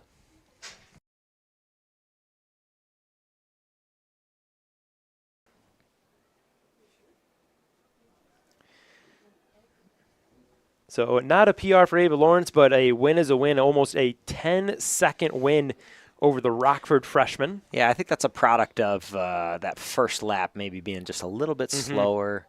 I imagine there's a different strategy between, hey, let's win the race and, hey, let's run the fastest we can. That's not necessarily always the same thing when people are setting a certain pace, but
a nice human being and a great race for her. Deidre Mayers for EK, also a PR, 6:51.93. Absolutely. There, as the boys get ready now for their 1600. It does look like we might have James Johnson in the high jump. I don't know if we can go to that camera or not. That high jump camera, camera 3. Yeah, let's see if we can catch James here. Looks like he's ready to go. He's going to come in that top pit. And it looks like the bar keeps blowing off. But let's see if we can. Are we able to tell Robel to angle that camera just a little bit so that we can? No. The big camera. To the left. Yep. He's not going to be able to do it. No, that's okay. That's okay. We're good. Tell him to just go down just a little. Nope, too much. Right there.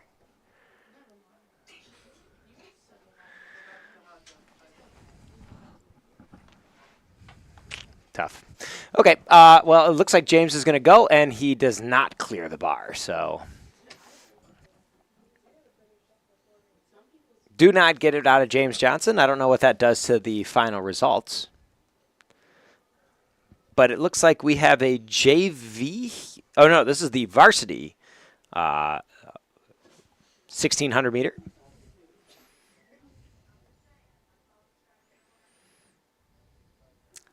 A good race again by Ava Lawrence there. That was very well done. Looks like we're going with the varsity boys. Justin Johnson, Evan Nicolas entering the 1600 meter. Mark Rios Hernandez. Is it Heraishir Shema? Davis Baraka. Adam Isaac, and from my fifth hour, ready to go in the 1600 meter. Also Jaden Pearson, Alexander Saavedra. And I think they're running JV at the same time. I think JV sticks to the outside. Varsity sits inside. Shane and Shimei, Braylon Morris, Victor Thorin, Tom Wynn, second-hour student, Jackson Bannister, Sekou Kanath, and Justin Hutt to round out our boys 1600-meter Falcons. As Evan Nicolas, Adam Isaac, and can't tell who's on the outside there. Set the pace here early for the Falcons. Again, a little bit of strategy here. You're taking the brunt of the wind if you're in a group and you decide to move your way to the front of it. But at the same time, obviously that means you get to set the pace. Rockford taking a good lead early on.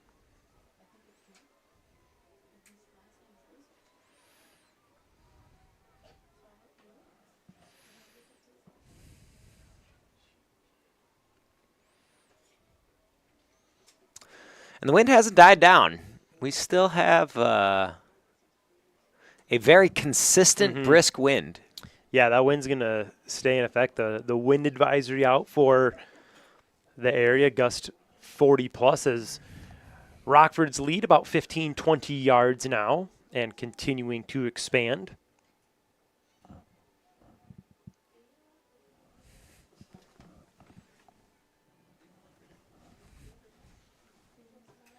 And again, all about just kind of setting the pace, picking your moment. We'll see. I mean, the Rockford lead is continuing to grow pretty rapidly, and I'm curious to see if he can keep up that pace, because if he does, that is going to be one heck of a time.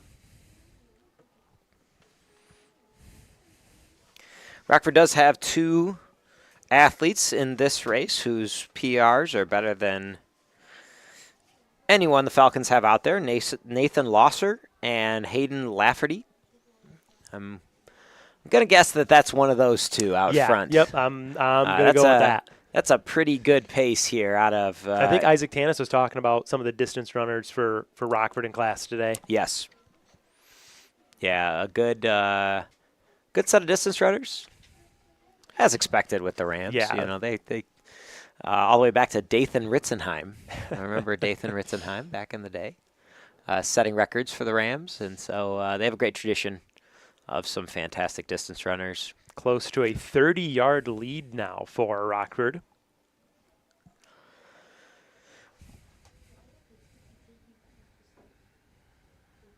And it looks like both of the PRs out of Rockford's number 1 and number 2, Nathan and Hayden, are also season best. So they both happened this year.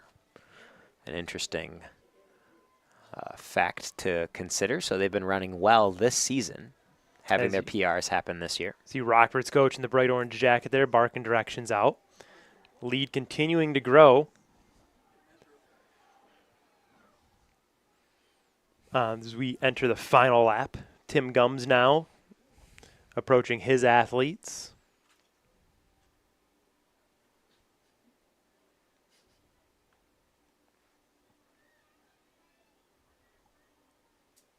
Tim likes to hang out down in that corner, too. Yeah. He's kind of all by himself over there, Coach Gums. Not a lot of other people to distract from his specific directions as Evan Nicole starts to chew away at this lead a little bit here. Yeah, he turned down. That's what we were talking about, too. It was the pace for Rockford going to step up, and I think you're seeing some of that exhaustion set in, and Evan is going to cruise on by now. So there's that strategy. I'd be curious to see if Tim would ever break that down for us. Evan hold on here? Yeah, he's going to cruise this is to a win. Strong finish from Evan Nicolas. Isaac Tanis is going to close in now. Can he get to PR is a second? 4:23, so that's not going to be Evan's PR. Going to be close. Ooh, Rockford's going to hang on for second as we jump to the results.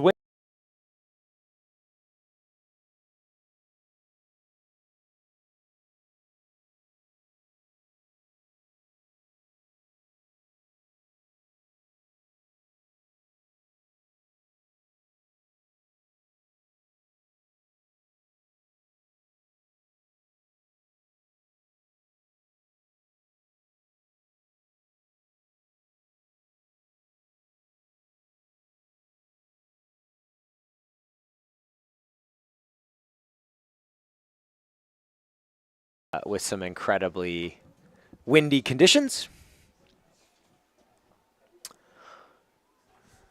No results in yet. Yeah, still waiting for those to update. I think they will as soon as a few more of the field. I believe half the field has to cross the line before some of those results come in. Good job by our camera crew sticking with it as we get our down the line camera. Really good job by our camera crew.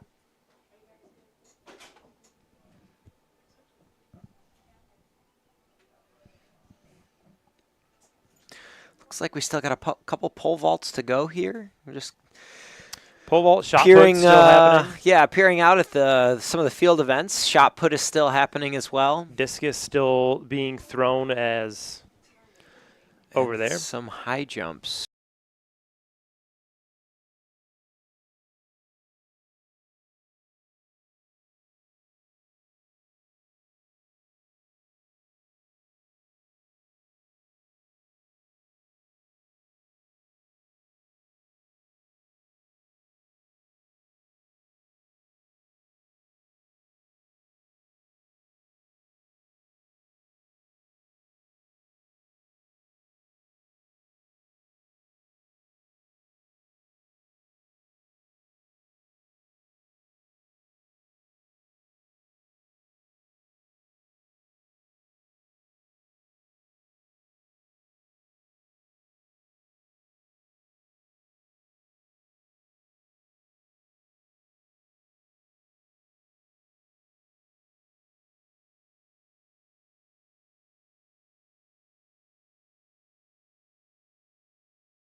This is the 4x1. You see them lined up right over here. Gotcha. This is a There we go. 4x1. One time around the track, 4 exchanges.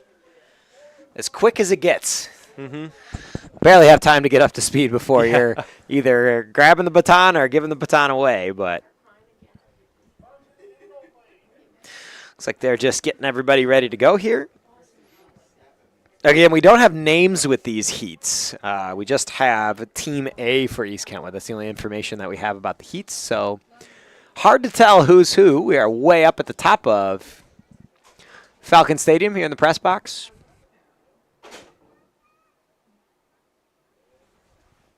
As the wind picks up even more, flag's now completely horizontal. Yeah, it is. It is not lightening up. It seems like it's the worst of it right now. This is conditions deteriorating.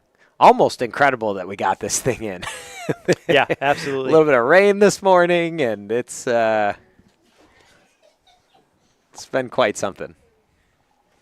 We're going to get another switch in the camera crew here as people switch on and off. Yeah, wind is expected to. I can't believe nobody has claimed some of these coats out here. You guys are stronger than you look there, man. Holy cow. There's 2 coats down here. Wind is expected to continue picking up, so this is not the worst. It's going to keep going. Real feel outside right now, 39 degrees. Oof. That is not. It's not warm. Here we go with the girls 4x100 meter relay. On a brisk April 21st. Underway. Good start by Rockford. Wind at the runners' backs here. All ball at the exchanges. We saw that be the difference maker in the first one. A little bit of a high exchange for East Kentwood. Good exchange for Rockford, as Rockford will maintain their lead. About 3 yards steady throughout. Second exchange, good for Rockford. Look like a slight bobble by EK, but not going to matter. The speed going to come into effect now. Pretty smooth. EK takes the lead running into the wind. One final exchange. It is good for EK. Good for This is gonna be Rockford as close. well. Going to be very Straight close. down the line, I believe that's Logan Richardson. That's Logan Richardson. Probably One of the not going to get fastest Logan. in the state, and EK girls will win it. Really, really.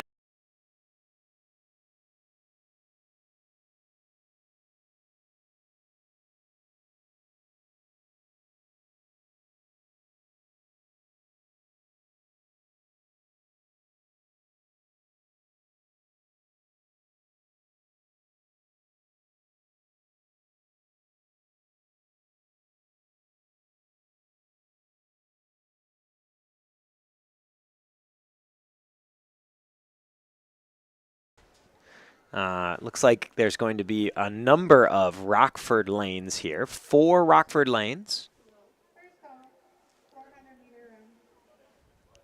And 1 East Kentwood lane for the JV 4x1. Do we have the varsity 4x1 results? Oh, Yeah, we did. yep. 49-35 for East Kentwood. 49-77 for Rockford. The runners in that race were Bracey, Bailey, Pace, and Richardson. It's weird that they update the rosters after. It. Yes. Yeah. Yeah. that makes it tough on the broadcasters. I don't know if they're thinking about us when they made the app, but yeah, it makes it a little bit tougher, but we're going to be okay. Yeah, it looks like scheduled. It doesn't look like they're all out there quite yet. We might still have time to do it, but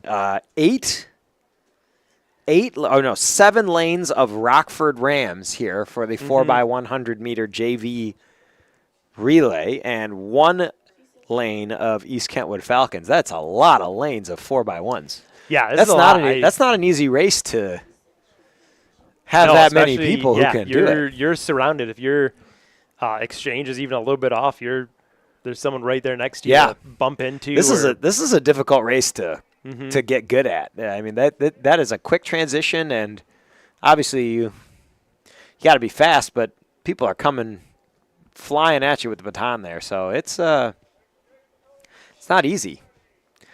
All of the runners kind of finding whatever they can do to stay warm here. I'm just looking at these final leg runners who are down in the northwest corner of the stadium. Yeah, just jump around. There's blankets, there's huddles. Yeah, there's breathing into their hands. It's nasty out there. It is not nice. So here we go with the JV 4x100 meter relay. Some of the Rockford athletes you'll actually see just kind of go into the locker room and sit in there and warm up a little bit and come back out. Not a bad idea. As we're underway in the JV heat. The whole host of exchanges. There's already one bobble and a drop by EK. So the EK girls will DNF in this one. And it'll be all Rockford runners the rest of the way.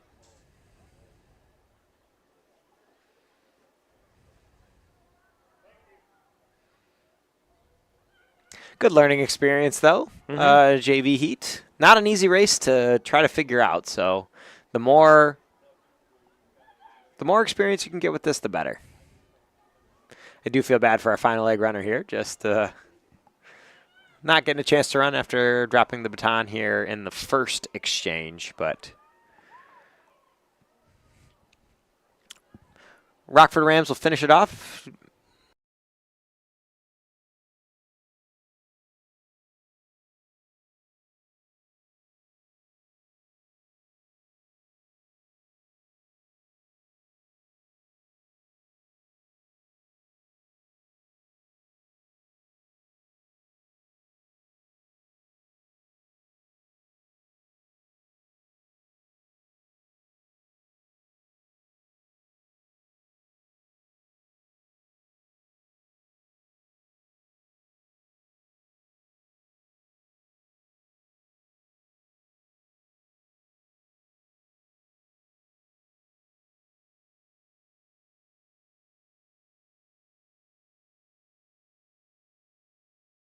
clearing 6 feet as well for the boys' high jump.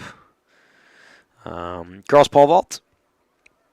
Annika Tridco? Trico, I think so. Tridco just finishing off at 6 feet 6 inches. Brooklyn Zylstra in first with a jump of 10 feet 6 inches. And then Maya Corrigan from Rockford with a jump of also 10 feet 6 inches. Nice jump by Brooklyn. And then looks like Kentwood is also going to take third place in that event. Boys pole vault, it looks like Reese Emiat with a jump of 13 feet 6 inches is going to be your winner.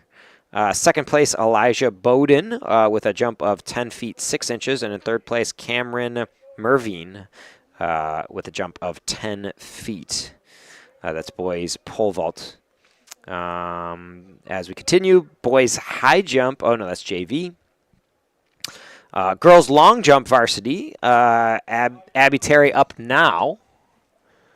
No, it looks like they're done, so that up now needs to be updated still. Girls long jump. Maylee Guerrero with a jump of 16.7.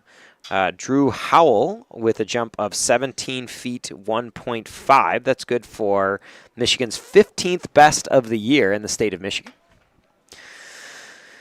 Abby Terry with 16.01 and Greta Caprath with a 16.04 from Rockford.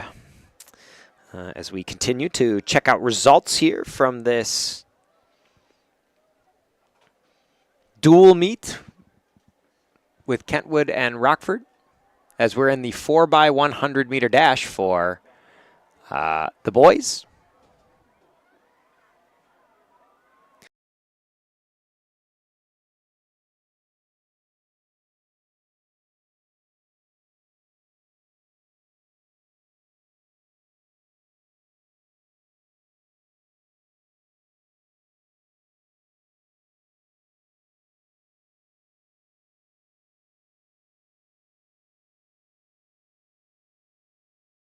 Meter dash, a fantastic.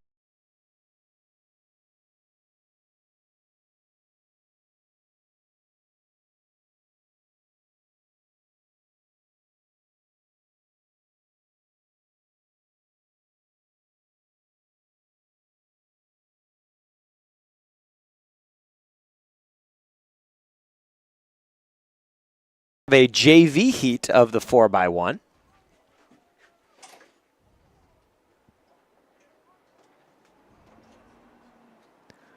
Still have live results coming in for you.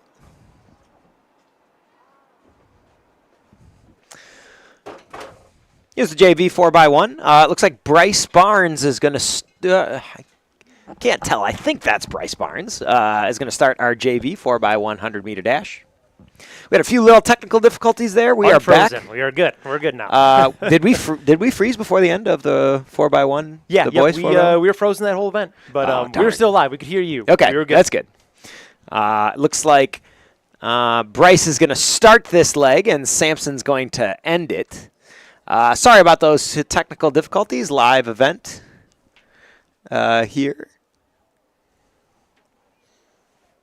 Make sure that doesn't happen again. I don't know exactly what went down. But, one of our connections got kicked or something happened. But we are back and live for the boys 4x100 meter. This is our JV heat. And it does look like some more live events. I think I was through...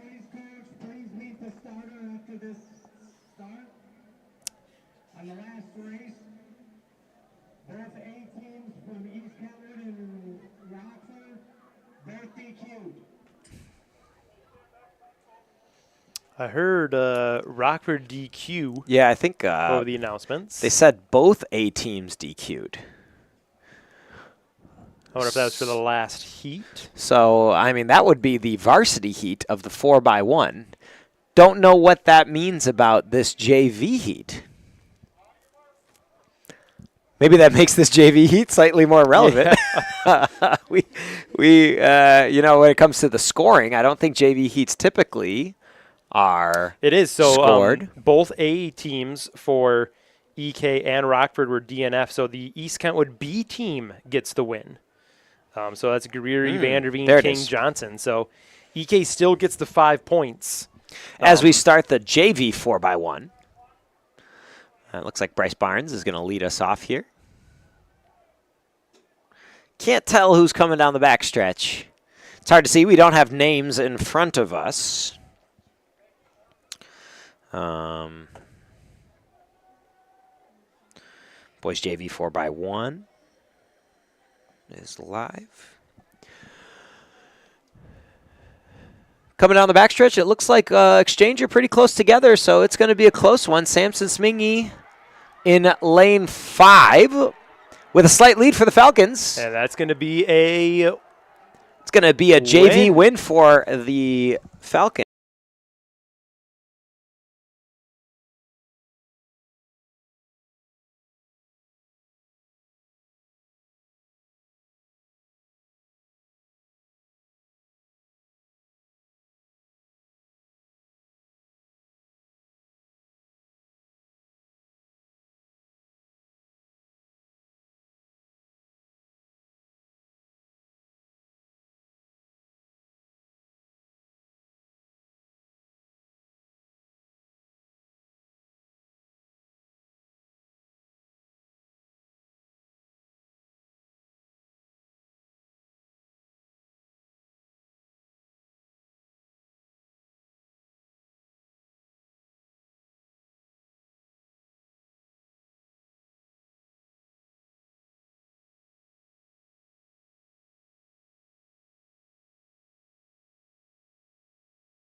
Doesn't look like we have girls shot put in yet.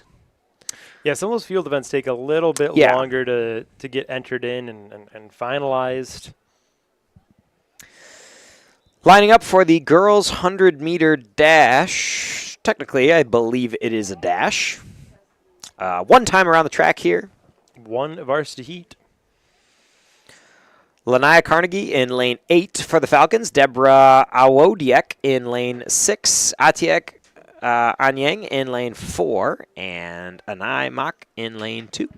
Pair of Rockford runners in lanes 3 and 5 have sub-minute season best. That's a freshman in lane 3, sophomore in lane 5. So some serious speed out there for Rockford. And you can see it looks like we had a few lane cancellations. I can't tell who it is, but there's less runners out there than that are on the sheet. Yes, and I believe that is Sarah McIntosh, lane 5 for Rockford. Her season best, the best in the heat, 58.35 for her. She may be on pace to get around that. Into the wind now through 3 and 4. And this looks like it'll be a Rockford win, and that is indeed McIntosh in lane 5. The race for second is on. EK pulling ahead. And Sarah McIntosh will not PR in this one, but it'll be pretty dang close. 101 for her. EK will finish second.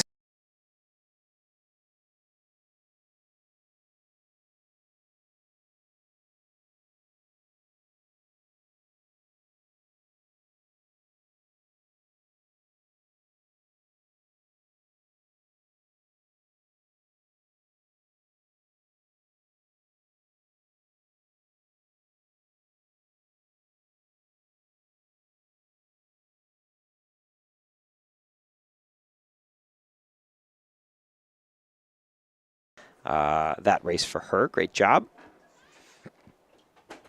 It does look like we are going to have a JV 400 meter with 3 Rockford Rams. No East Kentwood Falcons here.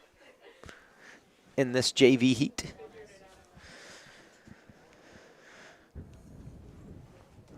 Looks like Coach Gums has the distance runners. Coach Gums has the distance runners out there running around the track, getting warmed up.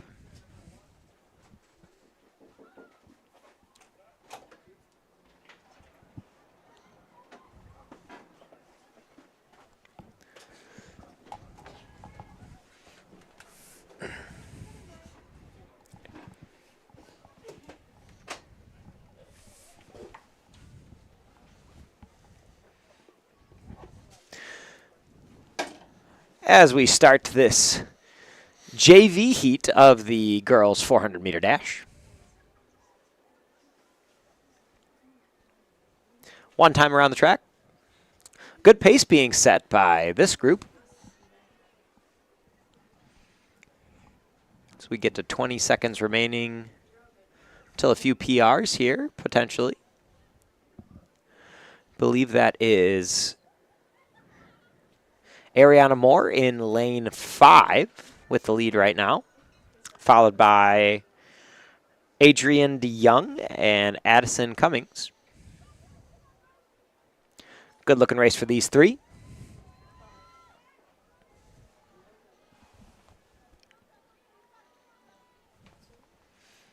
As we wrap up that heat of the JV girls 400-meter dash. 1:10.22 for Ariana. Doesn't look like any PRs or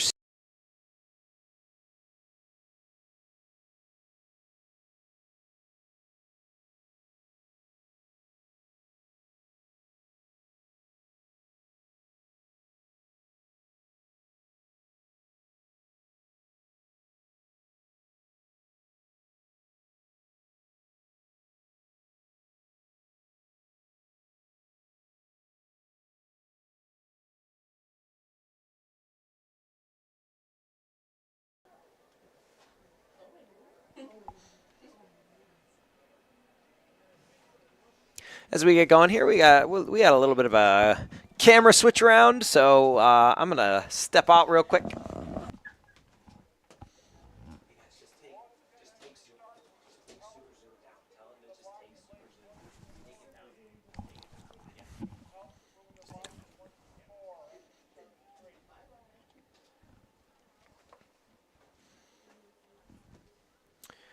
As the boys almost ready. The boys 400, getting ready to go. I do see Kane Kaufman in lane 2 here for the boys. Yeah. Miles Gesselman, lane 4, Damani Roberts in lane 6, and Jaden Jennings in lane 8. Damani Roberts, lane 6. He's one to watch. The freshman, season best 48.63. That's the best time by a handful of seconds in this one. So we'll see what he can do. Yeah, absolutely. So good start there. And Damani already closing in on second. Look at him go. Wow. He is going to pass everybody. Making it look very easy. As he opens up a 7-yard lead. Looks like he almost hit the brakes there. Almost halfway through. He really came out of the blocks fast, so let's see if we can Now, maintain into the wind. here. Lead continuing to grow. Still going. As he hits the front stretch. No more wind now. He's going to be blocked by the wind. And he is going to really go. Yeah, that is a very large lead. 13-yard lead. And 47, 48. he'll cross. Probably not a PR for Damani, but a very Oh, yeah.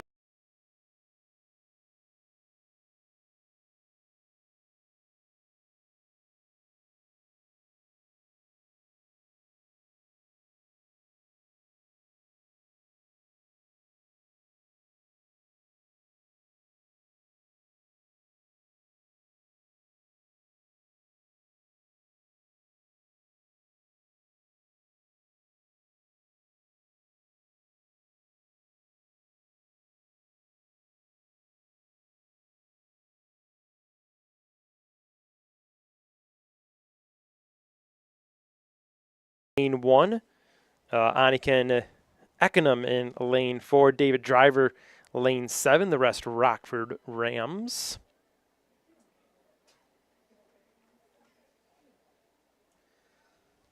Connor Mayer. Almost all ninth graders here. A few sophomores and juniors sprinkled in, but a lot of young Falcons here in this heat number 2, this JV heat. Connor Mayer for Rockford, lane 5, coming in with the season best time, 54.26.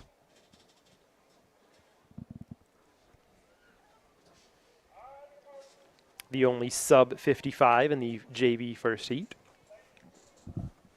A lot of hot chocolate being sold today. I keep looking over to the concession stand. And yeah, they everybody has the same looking cup coming out of the concession stand. It looks like a tall hot chocolate is the order. Probably sell it for whatever you want it to. Oh, right absolutely. This is a great econ lesson here. Yeah, this is a AP Econ supply and demand lesson for all of you out there. You didn't know you were going to get that today. But probably unsolicited economics advice. Again, as all the students laugh at me. It's okay. I'm fine. No, the camera crew really working hard out here in the elements and doing a great job for us as we continue to switch camera crews. It is that cold. Can't have the same crew out there for too long, so you're seeing a lot of different people. The cold weather is what gets you. Camera. I mean, if it's raining, we're not out there. So cold is really what we have to deal with. Yeah, tough to be out there in the rain with our equipment. We don't have the level of sophisticated equipment to handle super rain. This may be, I believe, if I'm not mistaken, this is the coldest event we have ever done. Yeah, it's going to be one of the longest as well. Yeah. So that combination means a lot of organization out of and the kids do most of that organization. They switch out.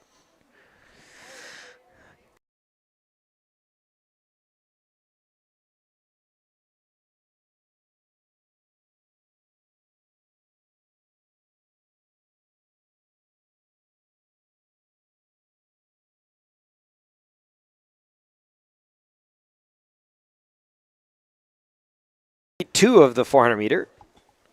We're getting an appearance out of Leo Aponte Hernandez. Leo, one of our fearless Falcon football players, plays defensive back. Tyron Harris, a ninth grader, very talented freshman athlete. And then Abel Mendez Salazar in lane 7 for the Falcons. For heat number 2 of the JV, heat number 3 of the 400 meter for the boys.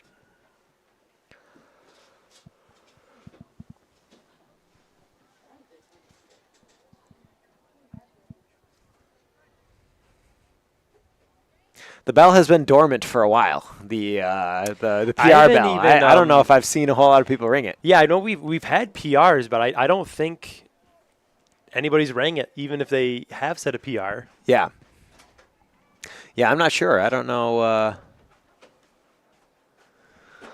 don't know why they're not ringing it right now, but it may just be too cold. Yeah, might just be too. It's not worth. I want a blanket, not the bell. That's funny.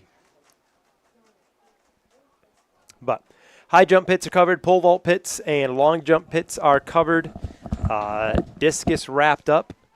So shot put, the only field event on at the moment, as heat number 2 of the boys 400 underway.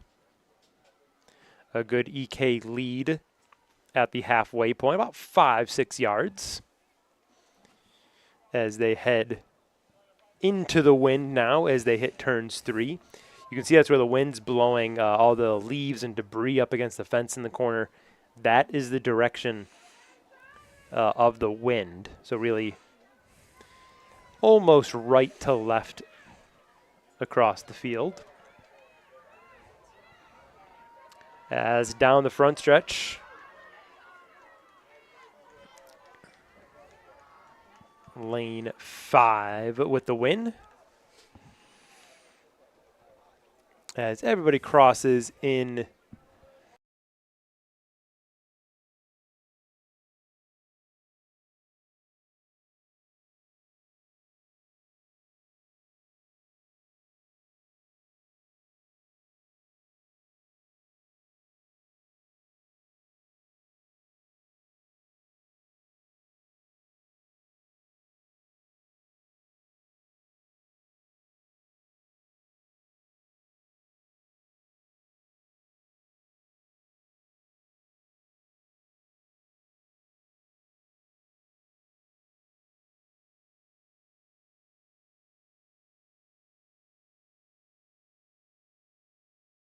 So good job by the Falcons. Hoping someone's going to ring the bell here. I wonder if There were 2 PRs in that heat. I wonder if JV is They have to be allowed to JV ring permitted to ring the bell. I have to believe that they are allowed to ring the bell. I wonder if that's a varsity thing. But yeah, I haven't seen anyone. We've probably had maybe a dozen, a little bit under PRs today. No bell rings, no belt raisings happening at all.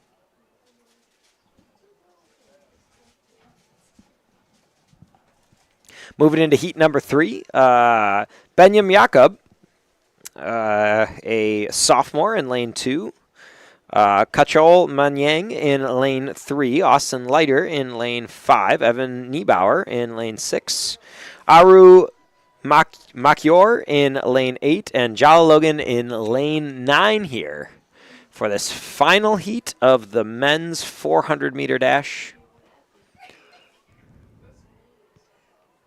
Some strong starts. Strong start out of Jala in lane 9.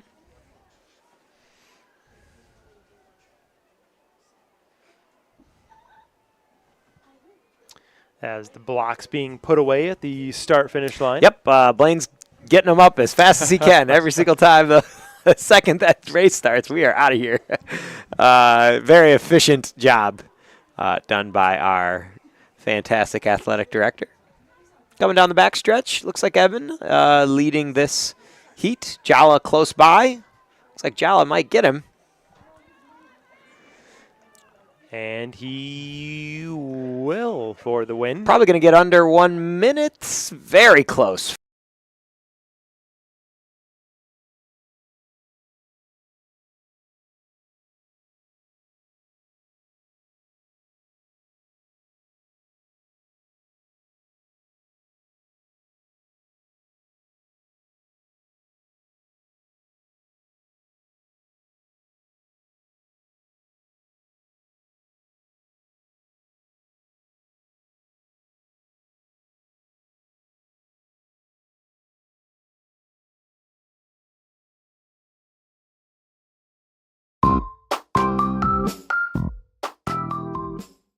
Ed Rising is a class for juniors and seniors to get prepared for the world of teaching. One of my favorite things about teaching Ed Rising is getting to show students and share with students all of the highlights of my day and why teaching it can be really fun and really rewarding. I knew that I liked interacting with kids and like with children, like just helping them, but like I didn't know I liked it that much. I stayed like an hour longer just like to help with that second grade teacher, like to teach her class and do extra things, and I never knew I'd want to do that. My experience in Ed Rising has been very eye-opening. There's like a lot of opportunities. We got to take college visits, so you can already get ahead on what colleges you want to go to, and the credits go towards your transcript. So I mean, you already took a bunch of classes already. You got six college credits. If you're looking to get involved in Ed Rising, make sure that you click this QR code and tell your counselor. Or you can also swing by my classroom, room 59 in the East Wing, and we can chat one-on-one.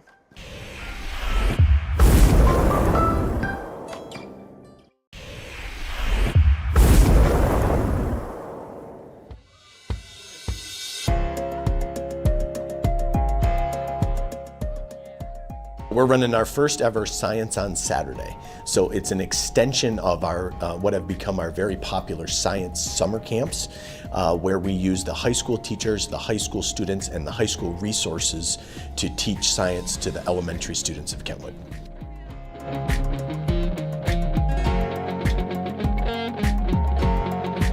My favorite part is that both of my sons, Eric and Nathan, get some extra learning, some to be around other kids who don't go to the same school as them, so they make friendships, they learn about animals, learn about science, and it's a very great social space for them, and basically to connect back with the community that they live in.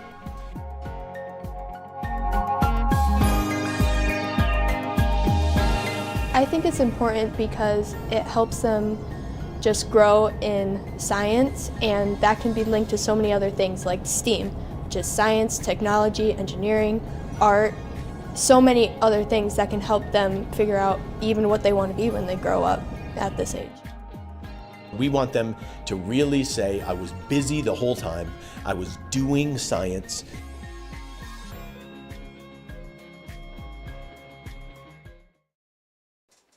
Welcome back to Falcon Stadium as the girls' 300-meter hurdles gets ready to get underway as they are setting those up on the far side of the track. You see the starting line over there. A few lightning fast runners in this one. Alana Bracey, lane 5, a PR of 45.06. That is the fastest time in this one. Aaliyah Bailey on lane 3, the freshman 46.09 are your top 2 fastest EK runners. Fastest overall, in fact, Abby Terry in lane 7. Jocelyn Chisholm Humes in lane 1, also a freshman. So top to bottom talent as we get ready. Girls 300-meter hurdles, 1 of 1 for the varsity event. Runners in their blocks. They are set, underway.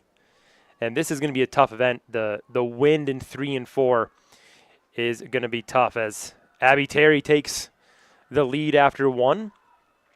You see Bracey and Bailey also gaining as they are now running into the wind. Big lead by Abby Terry. As here come her EK teammates. EK may go 1, 2, 3 here. They're now out of the wind, down the front stretch. Wind going to be blocked. And that is Bailey and Bracey now. Neck and neck. 2 more hurdles to go. Bracey's going to go into the lead. And Bracey is going to take the win. Bailey's going to knock the final hurdle. Abby Terry's going to finish 3rd. So it is 1, 2.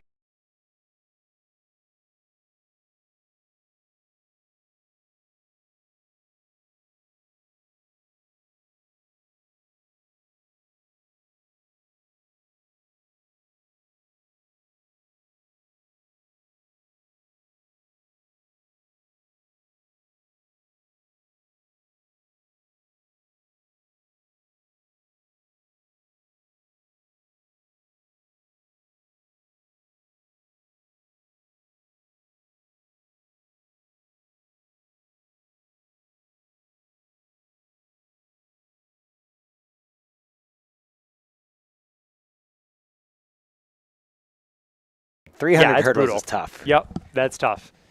You're hidden from the wind for a lot of it, but then you have about 3 sets of hurdles where you're running into the wind. And it is tough as we get ready for the first of 3 JV hurdles. Abak Lawal in 1, Eris Lee in lane 2, Anna Mayobi in 3, Camila Aponte Hernandez in 4, Journey Cottle in lane 6, Savannah Nichols in lane 8, Rockford runners in 5 and 7. Here they come. Not a lot of time there. We got into the second heat pretty fast there. Nice work. Yeah, they're cruising. Great job by all the volunteers here. Yeah. From the scorers table, Justin Ashley down there. Hurdle crew. Yes, hurdle crew. Blaine Brummel's AD picking up blocks and moving those around. Team effort. Yeah, all the volunteers with iPads at the field events. Some of the field events still going on. It looks like discus still may be having a couple discus throwers. Shot put still going as well. We'll get you some results as those come in. But this will be a nice win in lane. I believe that is lane 6. That's Journey Cottle. Savannah Nichols also in this heat. Camila Apontes Hernandez, Anna Mayambi, Eris Lee, and Abak Lawal all in that heat for the Falcons. Yeah, Abby Terry in the last heat, leaning on her for, I think,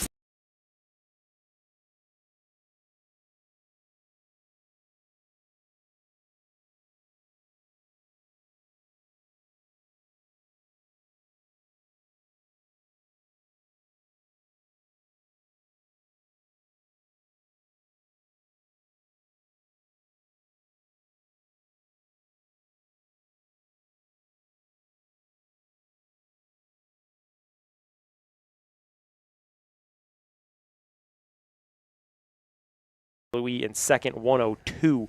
So you see that difference there by one of the best girls discus throwers in the state. Yeah. Boys shot put, Matthias Granderson with the win, a season best 47 flat, 0.5 for him. Otto Packard and Rockford second and third. Girls shot put, Olivia Hosford also winning that one, 37.02. Shout out to Production Club's own Chastity Reed. Yeah, finishing Chastity. second, 29.9 Good job. for her. Jordan Barnes for EK finishing third as well. Boys pole vault, Reese Emiot first, 13:06. Elijah Bowden second, 10:06. Girls pole vault, Brooklyn Zielstra season best, 15th in the state, 10:06. Helipue finishing third as well, a PR for her, 42nd in the state at 9:06. So some results there. Also, boys high jump, Chris Parker for EK finishing third, the freshman at 6 feet flat. For girls high jump, Abak Luwal, a new PR, 23rd in the state, 5:02 for her. Boys varsity long jump, 1, 2, 3 for EK. Javon Alexander first, 21:09. Lorenzo Reynolds second, 21:07. Kenneth Harris third at 21:03. And last but not least, girls long jump, Maylee Guerrero third for EK at 16:09. Rockford finishing 1-2. So overall, that puts the East Kentwood boys in the lead, 58-24 through 10 events. Girls varsity leading 63-42 through 13 events. Javon scoring a lot.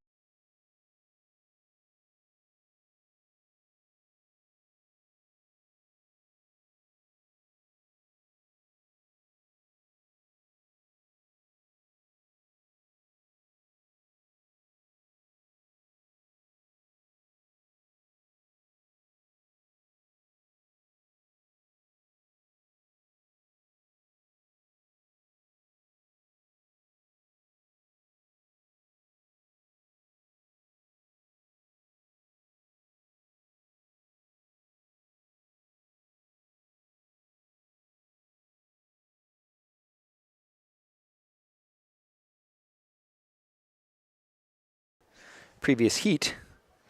Just wanted to wrap up the results there. Maybe we can somehow. By heat. There we go. Heat 2, we had Jade Brewer with a 55.37. Amani Armstrong with a PR today, 56.87. Helena Mortsiefer with a 57.93. Quinn Smith with a PR. That was Helena's PR. Quinn Smith, PR as well, 59.10. And Sanai Mickens with a PR, 59.11. Fantastic. So I think that's 2 PRs out of Sanai here today. A good day for her. So we wrap up this last heat of the girls 300-meter hurdles. Ava Gomez and Anaya Beeman, a senior and a sophomore. For the Rockford Rams, Alyssa Narvio. As EK One will more go hurdle to go. 1-2 here. Boys also getting ready over.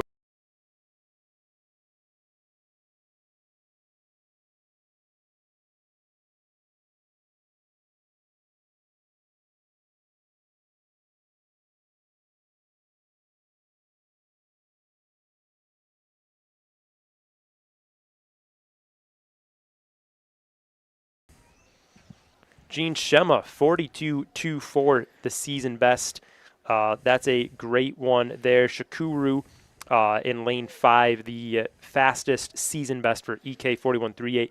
Lane 6, Gavin Curry for Rockford, the best season best overall at 40.64. So your 2 fastest runners based on bests from this season, lanes 5 and 6 right next to each other. Also Major Barnes for EK in lane 3. Ken Harris, lane 7 for East Kentwood. Kenneth Harris, Major Barnes, 3 hundredths of a second difference in their PRs.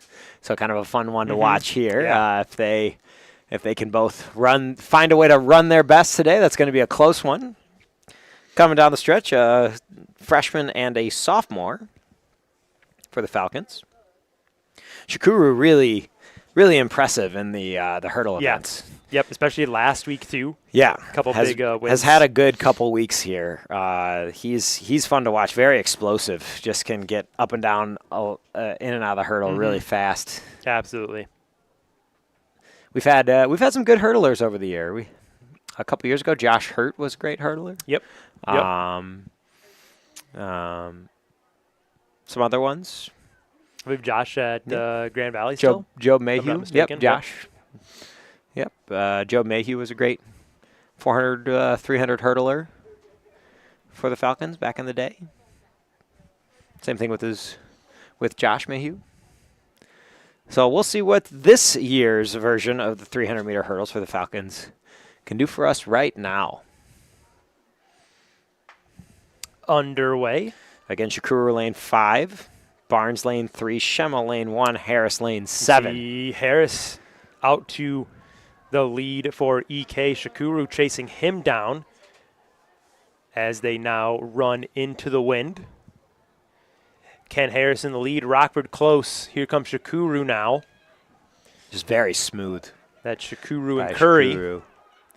And Shakuru is going to take the lead down the front straightaway. A little bit of a stumble there by Curry and Rockford. And Shakuru just gets a piece of the hurdle on the last one, clears the final one, and he'll be 1-2. Curry stumbles and falls, and it'll be 1-2 for East Kentwood. Looks like major.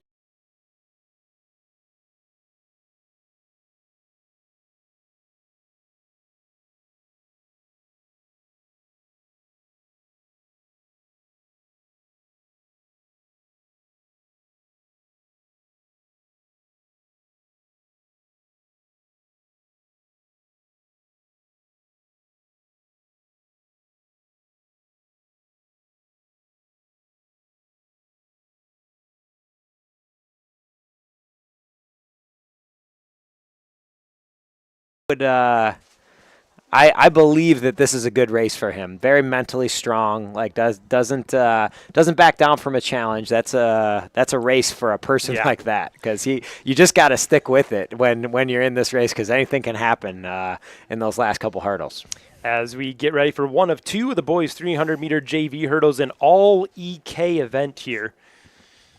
Moises Malas, Jameer Fields, Clinton Ukioi Tamatucci in lane 5, Desharion Bass Hughes in 6, Abdullah Musa in 7, Morrissey Brown in lane 8. Tamatucci, a season best 43.95. That's not very far off some of those best runs in the varsity heat that we saw. No, we're going to see another good race here.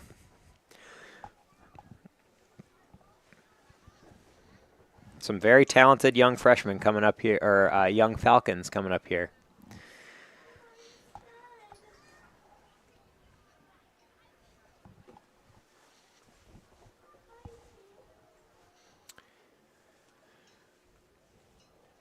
As an all Falcon heat. Yeah. Some of the JV runners ditching their coats finally, waiting until the very last moment. They're keeping that thing on. Yep. Not a bad strategy here.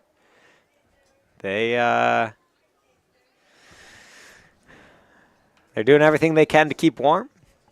The south end zone has become occupied by a bunch of Rockford Rams that look like they're done for the day. There are plenty of blankets strewn about the the south end zone. The East Kentwood Falcons have congregated to the northeast corner, but Great it looks start like by Tamatucci.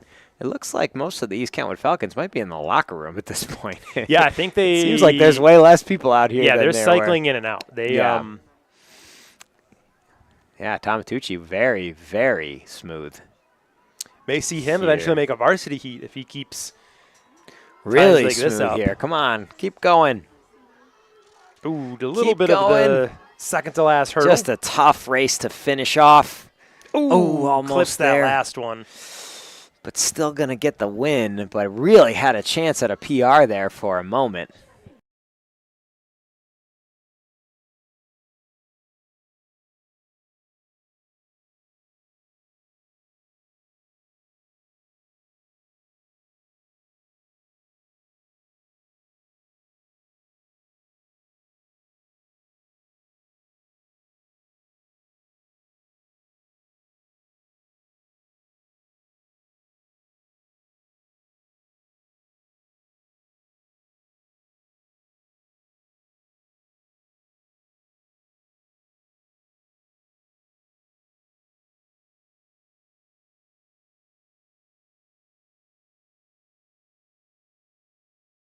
Trying to clear it out. We look like, yeah, it definitely looks like we're moving forward here. So that'll be a scratch event there for the second of the JVs. Looks like maybe 1,600 meters next on the list. So overall, again, EK leading 58-24 in the boys varsity score overall. Girls varsity EK leading 63-42. The most recent event not quite in there yet. As yes, we will get ready for one of our longer events. I believe this is the 800? Yep, this is going to be the girls 800. Helena Godfrey in lane 2 for EK, season best 2:28. Second fastest runner, Jillian Levikowski for Rockford, the freshman, coming in with the season best 2:26.19. She took home first in the girls 1600 earlier today, if I'm not mistaken. Mm-hmm.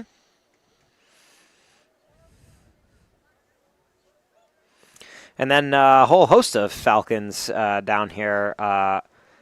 Lila Burris, Zoe Maston, Kalia Clark, Kyra Holt, Atiye Manyang. We just saw her in the mile. Sasha Hall, Deidre Mayers, Talia Kabanda, and Emma Claire Slater to round out the group here. A large group of mile runners for the Falcons. As we're underway in the mad dash to try to get to the inside line. Lainey Godfrey settling into second there. Now she's going to go for the pass on the outside. And again, you're just kind of wondering, I'm really excited to kind of chat with Joe Marsigli about some of the strategy of these longer events. Only 2 times around the track here, so a little bit more. Lainey Godfrey, a 5th hour AP Econ student, fantastic student, and had a conversation with their group working on Unit 6 review today, a little bit about the track meet, asked them how it's going, and they were excited. We did take a peek at the weather forecast. Yeah, that which dominated the conversation for about 30, 40 seconds there, but they were excited to get out here. It's fun to test yourself against Rockford, and Lainey taking the early lead here. Yeah, she's going to open up a good 10-yard lead as we near the end of the first lap. She's going to expand that out to about 15 yards by the time they cross the line. So Godfrey on pace for about 2:20 in this one.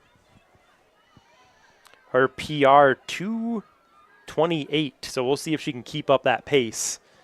Val Tomsma really pushing her. Her lead continues to expand. EK will also now move into the second position.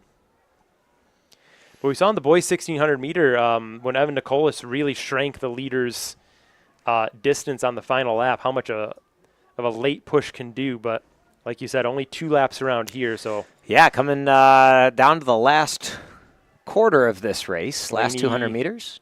Laney's lead out to about 15, 16 yards using the football hash marks. Is she going to get the wind? It looks like the wind has died down just a little bit. Flag just kind of a little more limp than it was. Laney's lead holding her, all of her friends and teammates encouraging her here. Lewandowski moving into second again for Rockford. But Laney with a very strong race here. Yeah, 2:17, 18, 19, 20. PR's 2:28. We'll see if she can get that. I don't think she's going to get there. 25, 26, Late 27, push. 28. It's going to be close. And Maybe it's a season best for Laney. Nice.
Get to see probably Evan Nicolas again out there.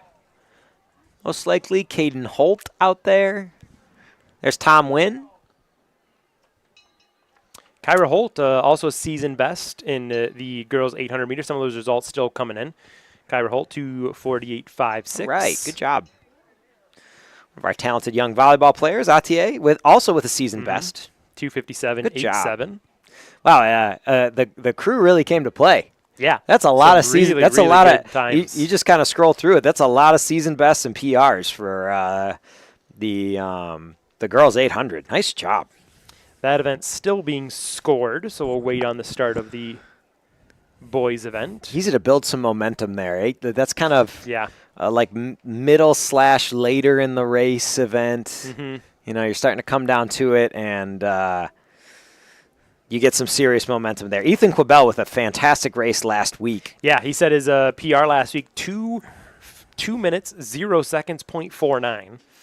Evan Nicolas with a 156.11 PR. He's yet to break the 2-minute mark this season, but today might be the day for him. Fastest time in the race, Caden Karster for Rockford, a sub-2-minute 800, the only sub-200. But Caden Holt, Evan, and Ethan, yes, this year. Ethan and Caden both right there with him. Evan Nicolas, the PR overall, 156.11.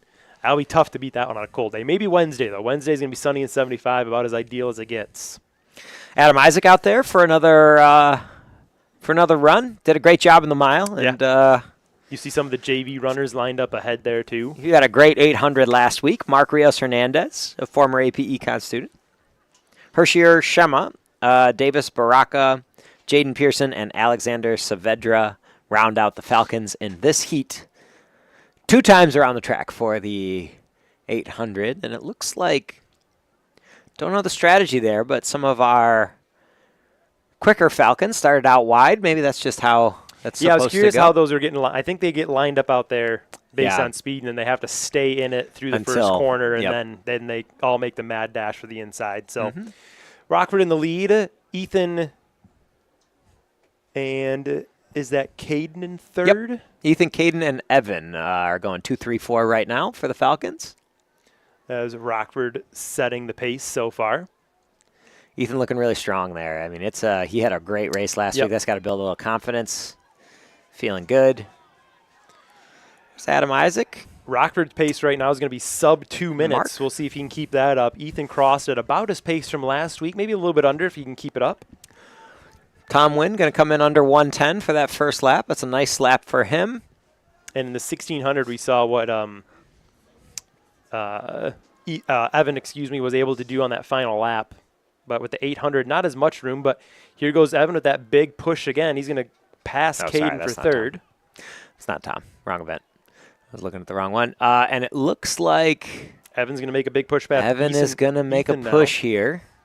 He did the same exact thing in the 1600 meter. I don't know if he's going to be able to catch Rockford in the lead. It's going to be asking a lot, but it looks like he's going to try. He is really pushing. It does look like he might get him. I think he's stalling out right there. So Rockford will win in the 800. Great job, though, by Evan making a very late push. Fantastic work. And that's going to be a sub 2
conditions and the way this is going Monday, this is a good result so far for both the girls and the boys. And so it's interesting how you think Wednesday is going to go. Have you kind of gotten everything you can out of your legs for a few days, or yeah, just the recovery time is going to be a little warmer. Impressive, yeah, it's going to be a little bit warmer. So how does that impact what we're doing?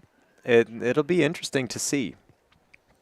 This is it does seem like there is a large portion of the Kentwood team that has left the field. Yeah, they're going in and out of the locker room. They have it heated up in there just to get out of the wind, and I think you're going to see quite a few of them pour out here potentially for the 200, usually the most popular event by sheer numbers. I imagine we're going to have some. I'm curious to see the amount of heats we have. I assume one girls varsity 200 meter heat. Yep.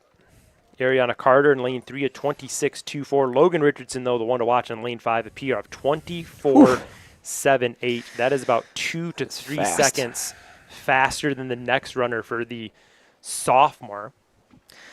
Jada Pace, 27.04 PR. Season best, 27.22. So another one to look for. Jada had a great couple great races earlier today. Mm-hmm. Noticed that she has seemed to bring a little juice.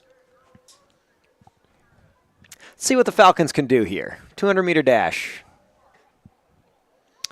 As the ladies take their marks, we'll see if we get any PRs out of this one. Following this race, we'll give you a scoreboard update for what I assume is going to be 15-plus JV heats in the 200. And they're underway. There we go. Great start by Logan Richardson in lane 5 with the bright orange spikes, and there she goes into the lead, into the front stretch. Great job, Jada Pace. Good work, Logan. Able to keep with her, but Logan Richardson will win by a substantial margin in the girls 200. She's going to cross at about 26.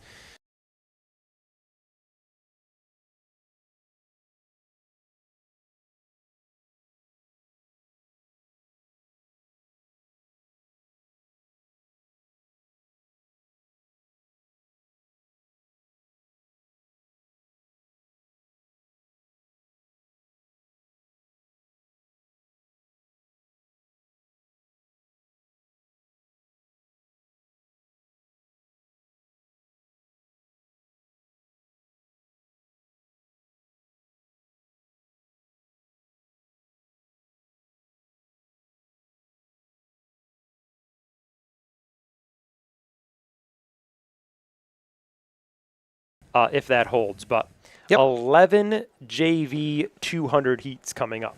Here we go. So 4 Falcons in this heat. Journey Matthews, lane 7. Maya Evans, lane 5. Kylie Walker in lane 3. And Taji Carruthers in lane 1. Some good-looking times out of from the earlier portion of the season out of that group as they are off here.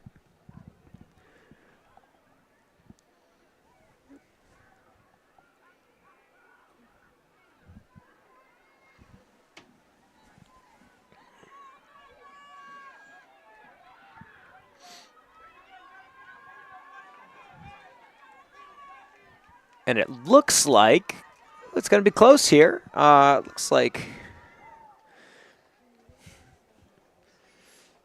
the Rockford Ram there at the end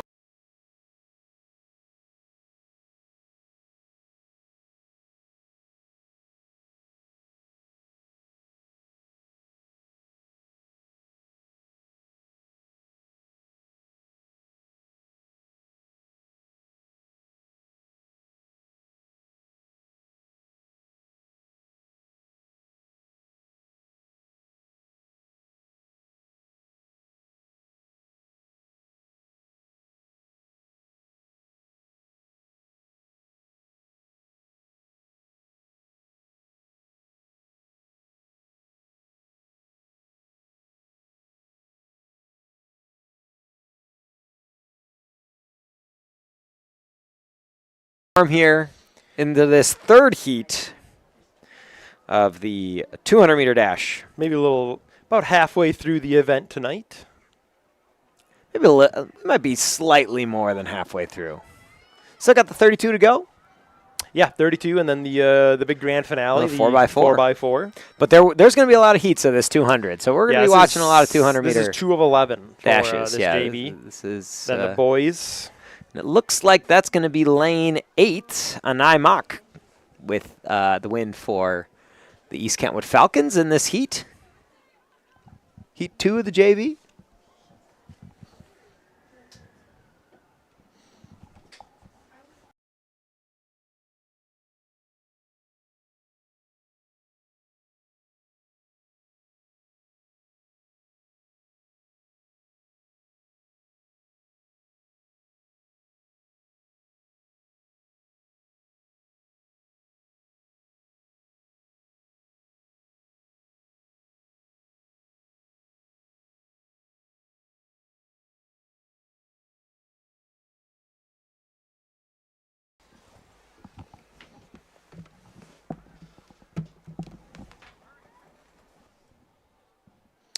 As the runners take their marks. Set, and they're off in heat 3.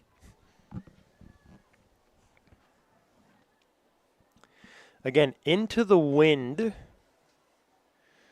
through 3 and 4, and then once they get about to that point, the home side bleachers block a lot of that wind, and you can kind of catch your breath again. The wind is blowing so hard that you do lose your breath for a little bit.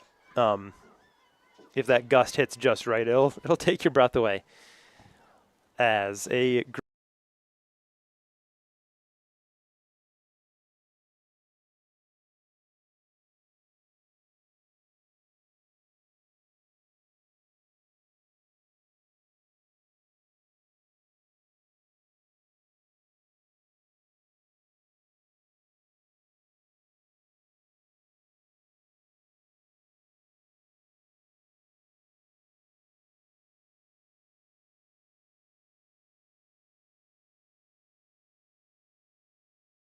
It's a good run. Here's another heat of the girls 200. This is heat 4. Peyton Smith, Sam Gurung, London Clincy, Grace Davis, Maylee Guerrero, and Jasne Silva. Mentioned Jasne earlier. A great season for the girls. Yeah, great basketball standout. Basketball team. And a good little postseason run for them. As we move through another heat of the girls 200 meter.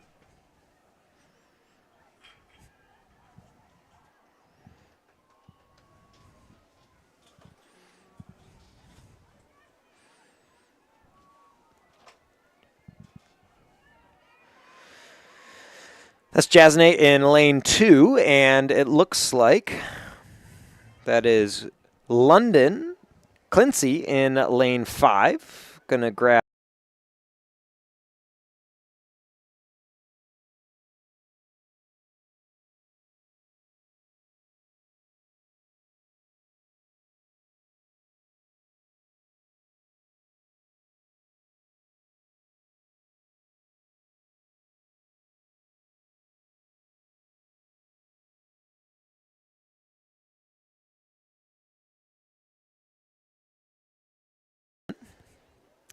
London Clincy, also a freshman, and Jasne Silva, a sophomore. As we move into round 3 of the heat 5, of the 200 meter.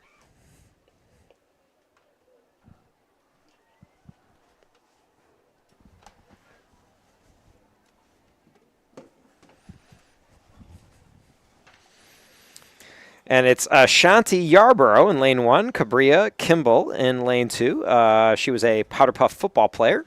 Ashanti, Production Club's own. Yep. Come on, Ashanti. And Samira Suggs-Coleman, lane 3. Ariana Booker, lane 4. And Angelica McCrory in lane 5. Shanti looking smooth coming down the front stretch. And Cabrera as well, as they all finish up some good times. Just under 32 there for that crew. Nice work. Probably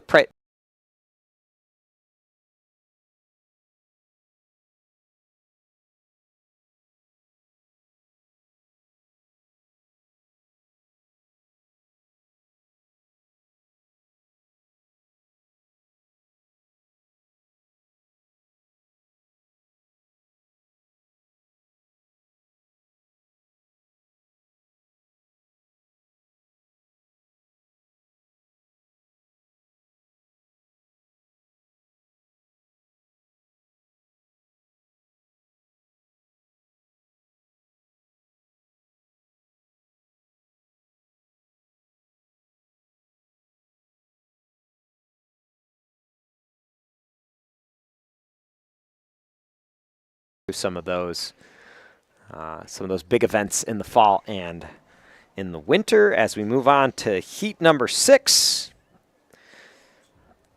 Kalia Beckford, lane 2. Sela Tohi in lane 5. Miranda Thomas, lane 6. Grace Forkpa in lane 8. And Angelique Pascal in lane 9. This is going to be close. Rockford good strong runners. Push. Yeah, very, very close down the front stretch. Good job by lane 2 and 7 there, moving all the way to the end. We're going to see.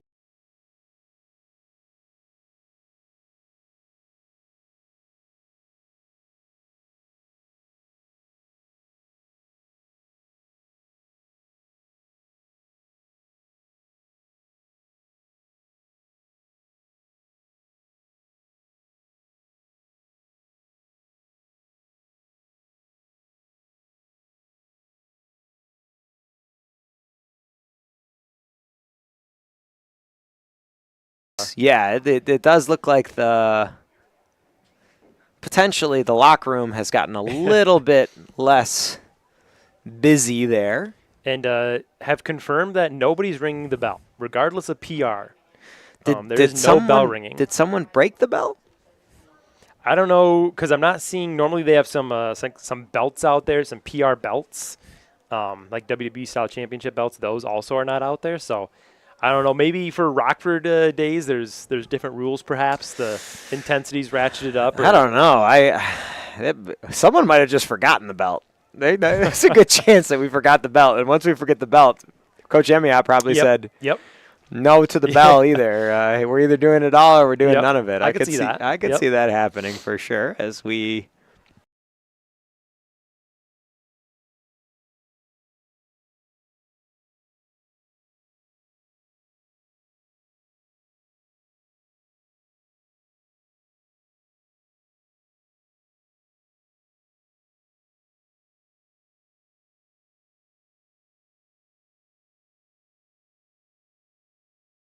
We had one varsity heat as well. So this is technically the 9th heat of our girls 200-meter dash. Get into the blocks and settled.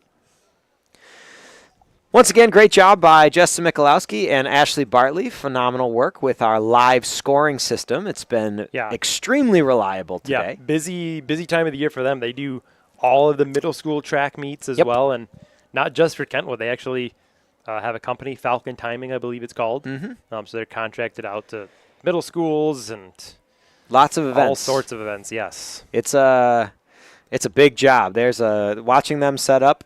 There is a lot of setup involved, and it is. They set up their own cameras and computers and backup cameras, and it's quite something. So, and it's all to get the most accurate times possible here for track and field, because all these state times, we can bring you immediate results versus the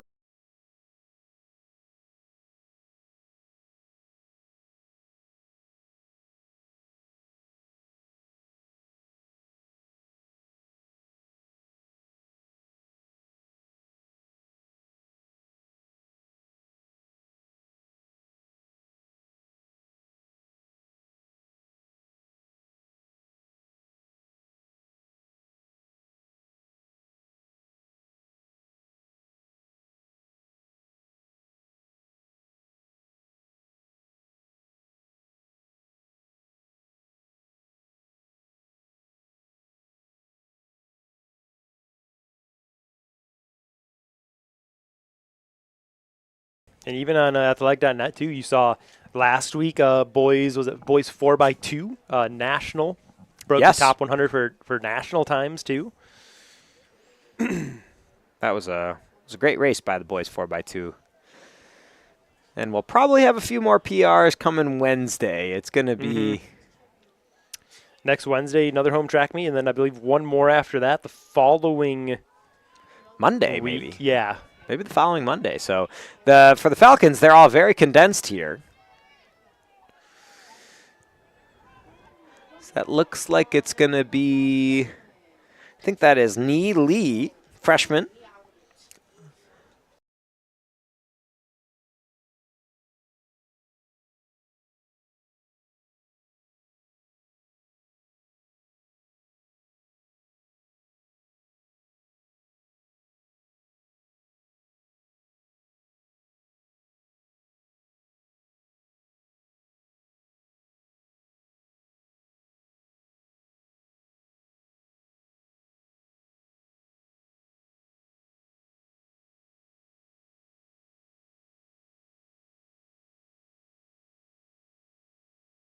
Okay, so we do have a sighting.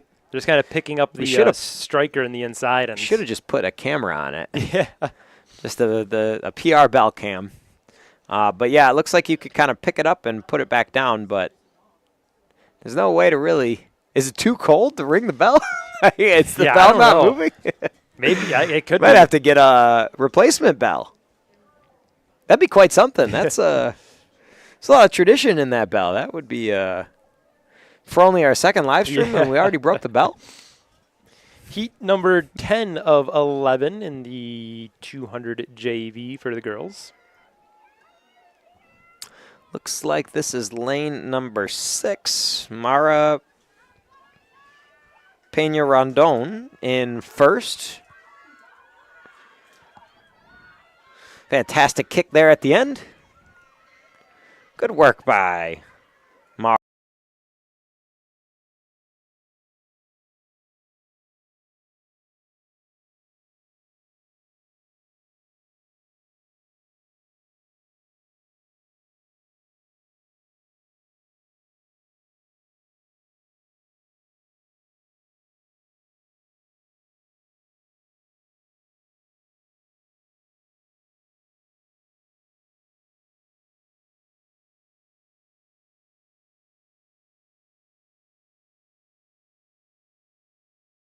Might not get quite as many heats. There's a lot of 200-meter runners on our track squad for the girls here.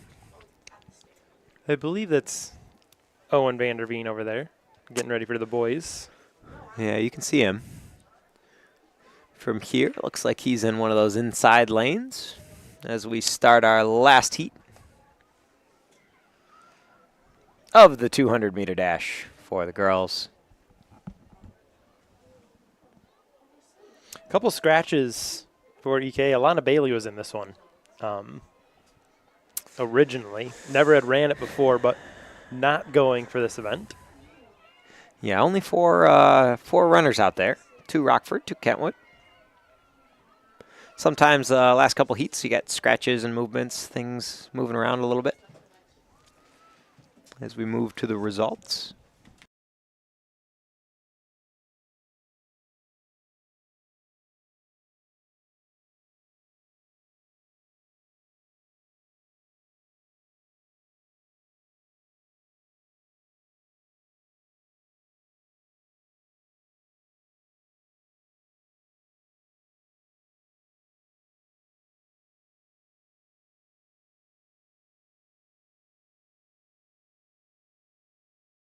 Kaufman making the first heat in lane 9 here. Malachi Mosley, the time to beat coming into this event, 21.97. Damani Roberts, though, keep an eye out for him, 22.36. We saw him earlier today as well bring home a win in dominating fashion. I don't see Cade out there.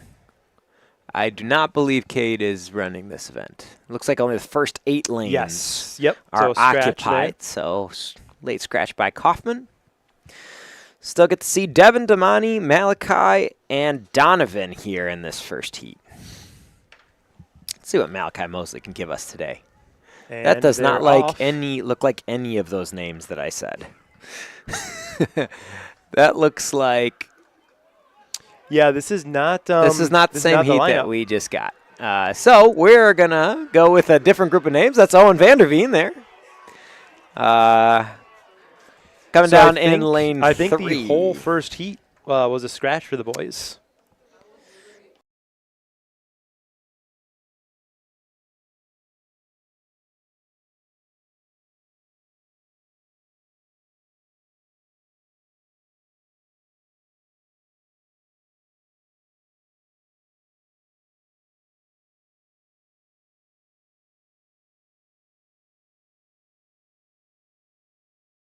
On your screen, that is not. Yeah, you can flip off those results. Yeah. Those are not correct. Yep. There we go. Not sure exactly what. And the scores now, that's what they're talking about now at the scores table. We do not have communication with the scorers. And they're going to bring the runners up to the table now.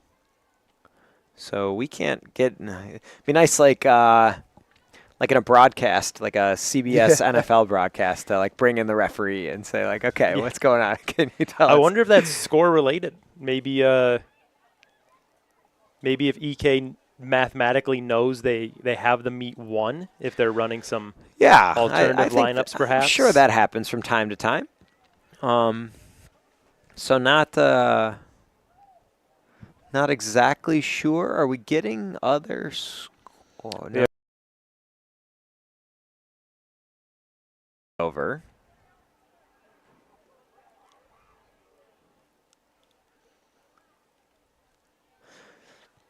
Interesting. Don't know if I've ever seen that out of a first heat.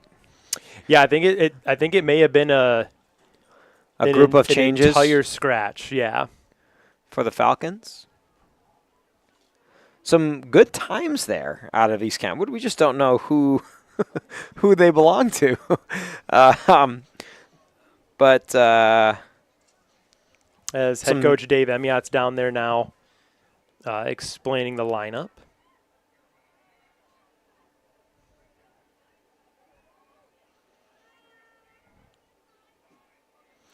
And it does look like that's the only varsity heat that is going to be run. So we're moving on to JV. Well, they're going to. Oh no! It looks like we have a second varsity heat with David Wynn and Desharion Bass Hughes as the only two runners in this heat. David Wynn PR 26.77 and Desharion PR 24.95. So some good runners here in heat 2. We'll get to see a good race out of these two. Desharion, a freshman. A lot of freshmen. And they are off. Freshman names all over the place for the Falcons. Both great start by Desharion Desharion.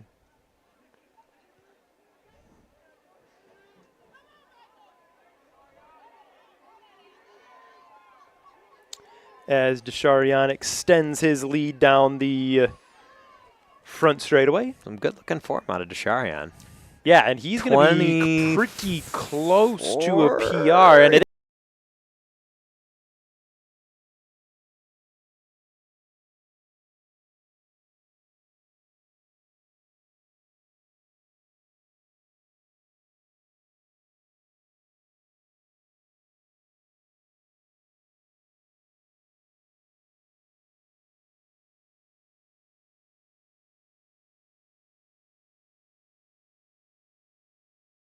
Lane 1, Bryce Barnes in lane 8 for the Falcons. Seems like Bryce and Sampson end up in the same heat a lot. They either end up on the same relay team or the same heat. Yeah, this is another one where they get to try their hand against each other. It looks like we either had a false start or a little mishap there. Not sure exactly what happened.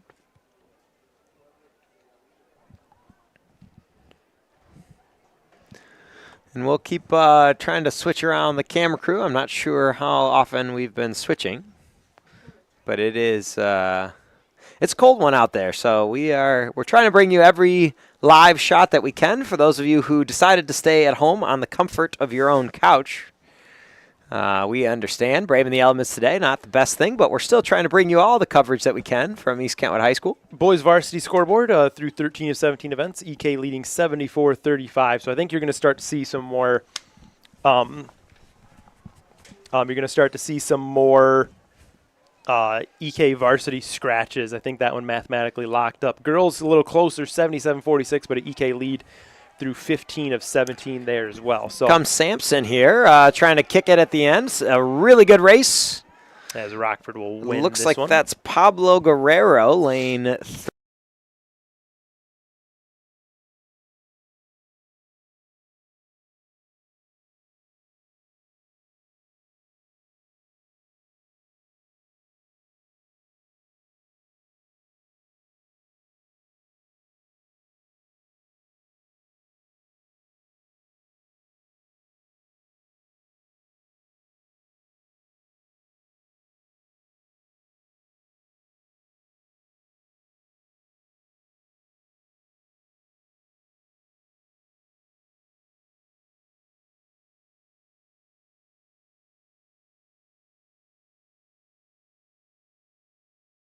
And Austin Nelson in Heat 2 of the JV. Seth, a 10th grader, and Austin, a freshman.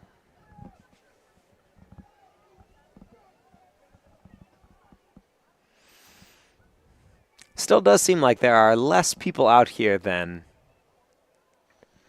typical. I think the infield is sparse. Yeah, with the score the way it is, and I think you're going to see a lot of the varsity athletes kind of get some scratches to be rested up the rest of the way. Not a lot of activity in the infield. I think the coach is definitely taking it easy today. Strong form out of Seth. In the front stretch, trying to get to the finish line. Nice work. So good kick out of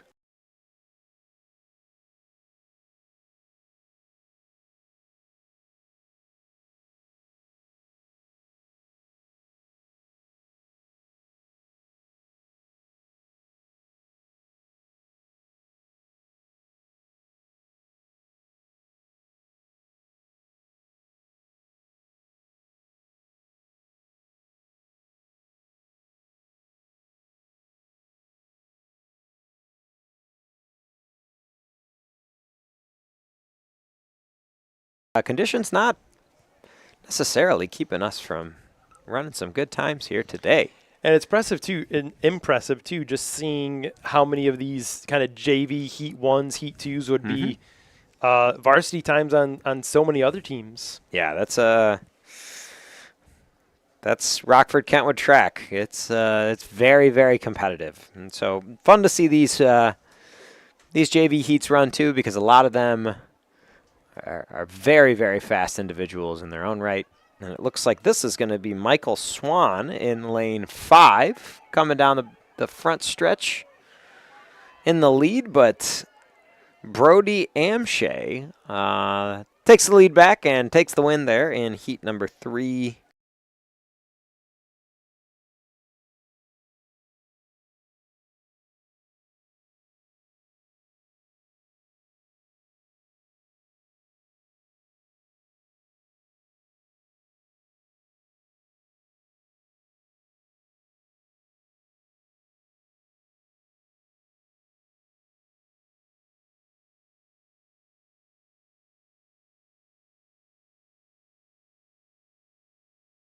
And then the girls 4x4 and the boys 4x4, and that looks like it's just about it. Yeah, so girls 3200, boys 3200, boys 4x4, and yeah, kind of like you mentioned, that looks about it. So getting down towards the end here, and it does look like we have another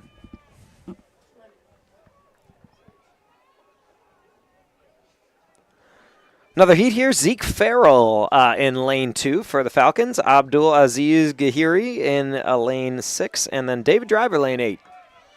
Looks like Abdul not running in this one, so another scratch for the Falcons. Some good times there, mostly across the line in the 25s.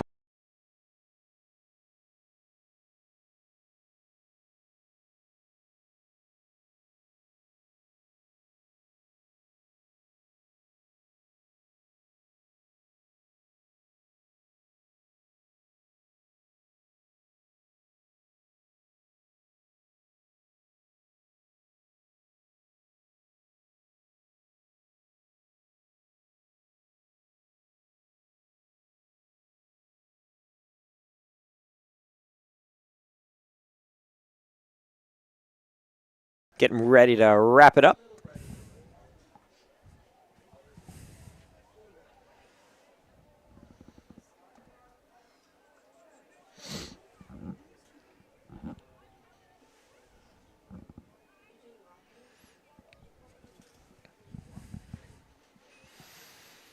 Heat 5 coming up.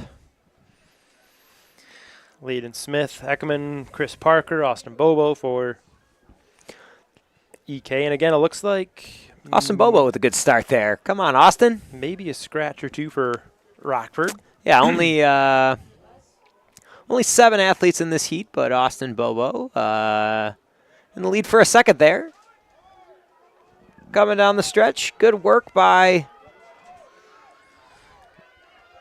Austin, Layden, and the crew. Colton Brewis for Rockford may have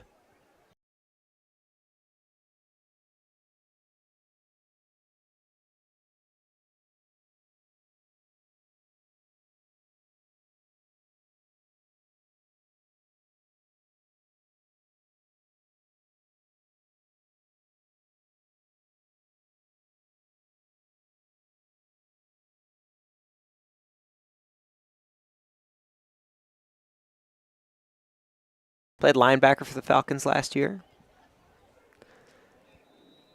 And looking to be one of those senior leaders for this year's Falcon football crew. But trying their hand in track, really got to take your hat off to all the athletes who are like, hey, I want to get out here with my friends and try my best to see if I can get a little bit better, a little faster, stronger. Coach Dave Emiot and the entire staff do a great job of helping them both in the off season with things like speed and agility, which has turned into just a kind of a tradition here at Kentwood. It's just something kids do. I think all varsity athletes really encouraged to take part in that. It's a great way to just stay kind of in shape, stay active. A phenomenal model for coaches who are looking to start track teams or get their program going. It's a fantastic way to do things. Jala Logan in lane 5, I believe, with the lead here in this heat. David Lung.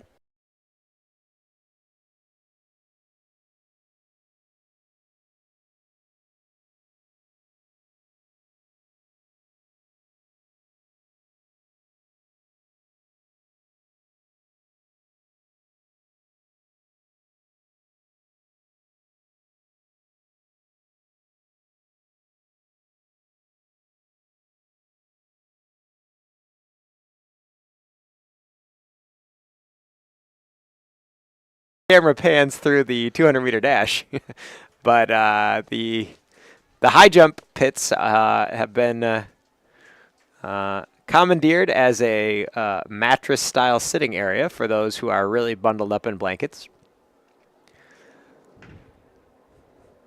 Not the worst place to park it with a cozy blanket and watch some 200-meter heats. You can see them all there.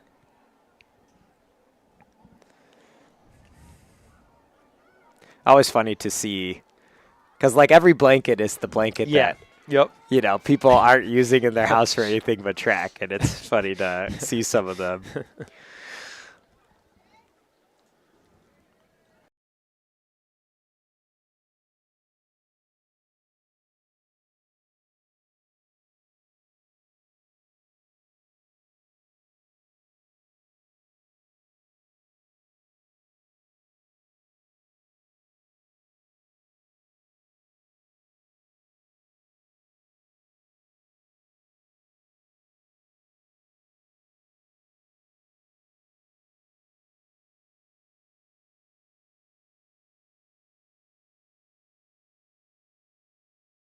To see like people's blankets that they bring from home. We have in the press box, we have a green tie-dye blanket that my wife let me take and put in the warm weather bin for today, and also a red blanket that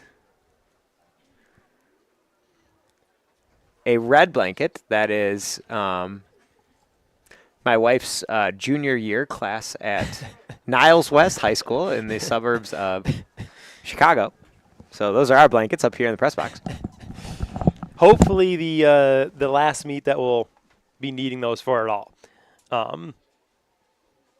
Like I said, Wednesday's weather going to be much, much better. Thursday's weather is going to be fantastic. So hopefully the final time. And then by the state track meet, we're all complaining about how it's 100 degrees in the press box. Yeah, we can make it warmer in the press box. It's harder to get it colder. That's true. And it gets warm up here. Especially the 56ers or 78ers games in the summertime. You have to bring your own fan up here because it is a metal box. Yep. It gets roasting. Caden Cox, lane 5. Jaden Ward, lane 3. Benjamin Thuong, lane 2. And then Xavier Gordon.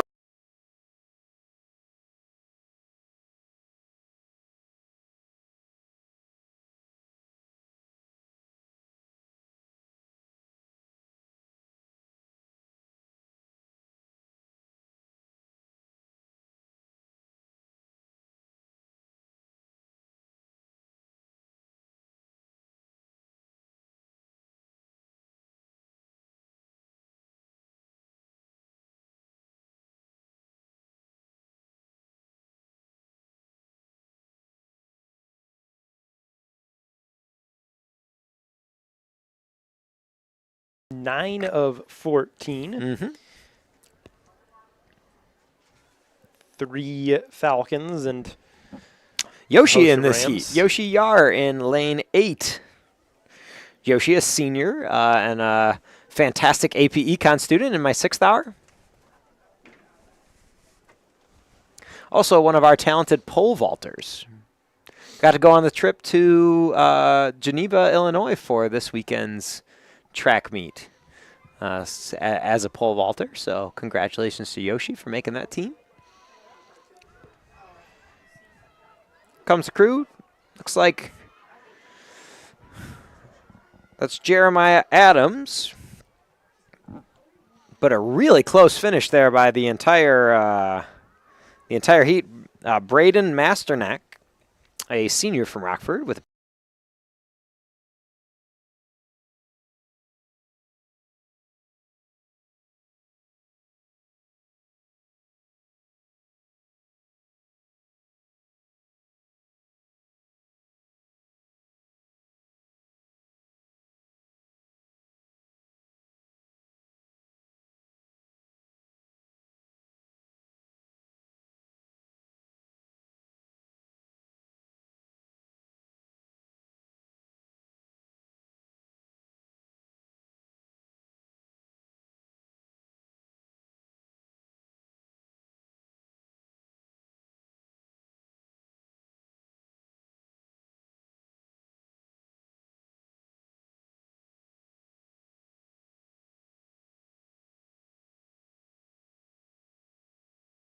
the entire crew laughed at me.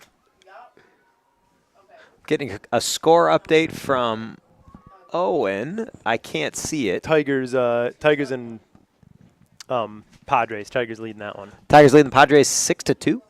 Wind. Don't know what inning. Can't see anything. 4th. Top of the 4th. Who's pitching? Speaking of baseball, EK tomorrow. EK baseball. Yeah, catch the stream. First pitch, about 4:25. We usually get going a little early on baseball. Yeah, games. they did a good job last week getting going early. We our first pitch was 4 o'clock, and we were into the middle of the first inning by 3:50 there. We were moving. Speaking of moving, Ace Bryant with the lead here in this heat of the 200-meter dash. Ace Bryant, a very talented wrestler. Eddie's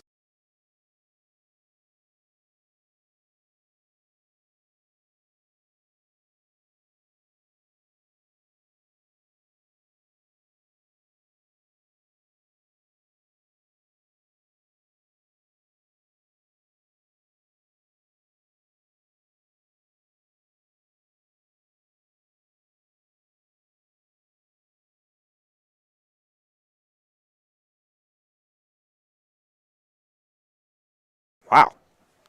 I think that heat 1 through 6 were all PRs. That's a fast heat. Nice work, guys. This is JV Heat 11 here of the 200-meter dash for the East Kentwood Falcons. I don't know if we'll get through all of the scheduled heats. It looks like things are starting to thin out over there. Shortened up over there. Yeah, we might. See a lot of the distance runners starting to huddle over Yeah. by the. You can kind of tell when it's go time for the distance runners. They start to get a little more serious with their stretching and their warm-up routines. Man, get the lights on out here. There's a bell ring. The bell's back. It looks like we're moving the bell. Nice job. There it is. We have had the window closed most of the time here. Moses Audiek in lane 8 and Shane White in lane 9. The only two Falcons in this heat. Lanes 1 through 7, all Rockford Rams here.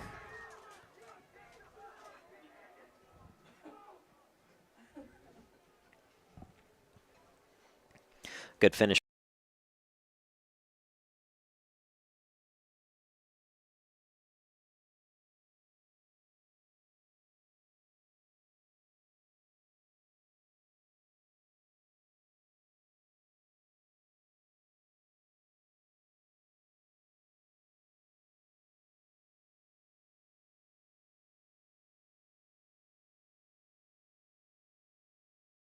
To heat number 12. It does look like it's thinning out. I think there might be only one more heat after this. It says we have a scheduled 14, but we might end up with only 13 here. Declan Hayes, senior, in lane 2. Bodie Laird, a freshman for the Falcons, in lane 3. Chakao Manyang in lane 4, a 9th grader, and Katu, 9th grader in lane 6. Jameson Potter Jor in lane 8, and Zabahula Khan in lane 9 for the Falcons, a 9th grader.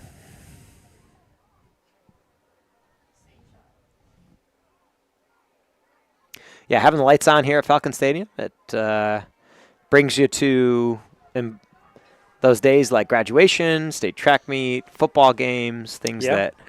Yep. For most of our production club kids, their last very cold track meet.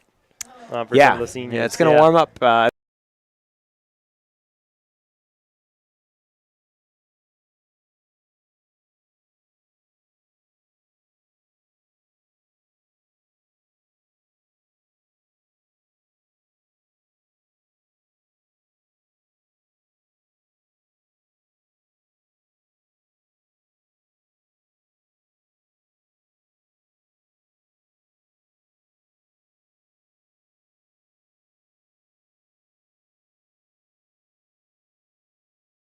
5 of this heat number 13. Aiden Belton, lane 6. Glor Kaifi in lane 7. Tiap Abiel in lane 8. And Anik Frank in lane 9, an 11th grader. If we have a heat 14, I think it may be just 1 or 2 people because there's nobody else in line back there. Yeah, it definitely looks like people are done. People are putting sweaters on. Looks like they're taking the blocks up. This very much looks like the last heat. And a fast one here with Benedict Conda, lane 5. Elze Conda's younger brother, starting to look more and more like him every day. As I remember when both of those, they were just 4'11" little middle schoolers, and now they're out here varsity athletes. Really cool stuff. Nice work, Ben.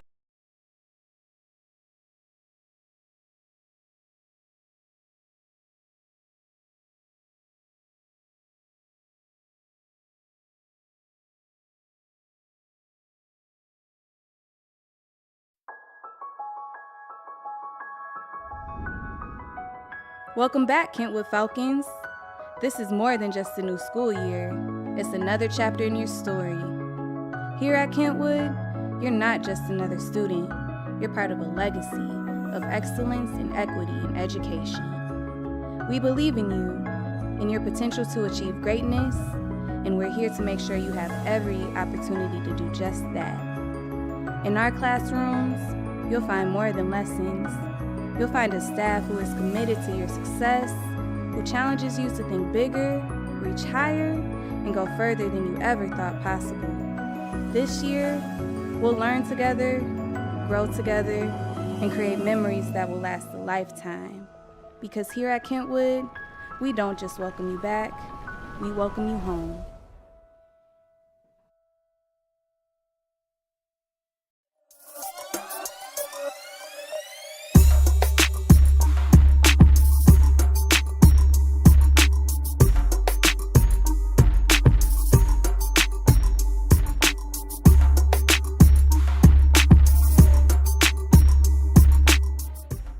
I think of a team that has obviously performed on the field, but I also think of the team that's performed off the field. But it's the excellent complement to everything else. We're going to make you faster, we're going to make you stronger, we're going to make you more agile, but at the same time, we're going to make you a better person. And you're going to learn what achieving greatness is. To be a Falcon track athlete means to always put forth your best effort in and out of season and never backing down to competition, no matter the opponent. East Kentwood Track and Field has a tradition that's completely unmatched. It doesn't matter what sport, it doesn't matter what school you're talking about. We are the standard bearer for greatness, and we want you to be a member of that team.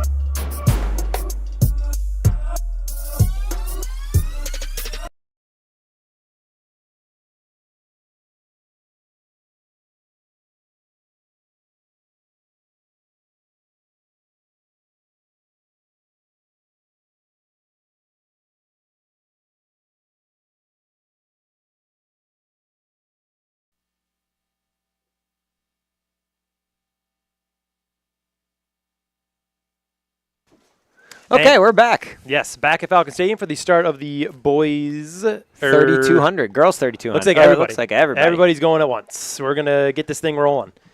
So we probably have a varsity and a JV heat then. So yeah, girls 3,200.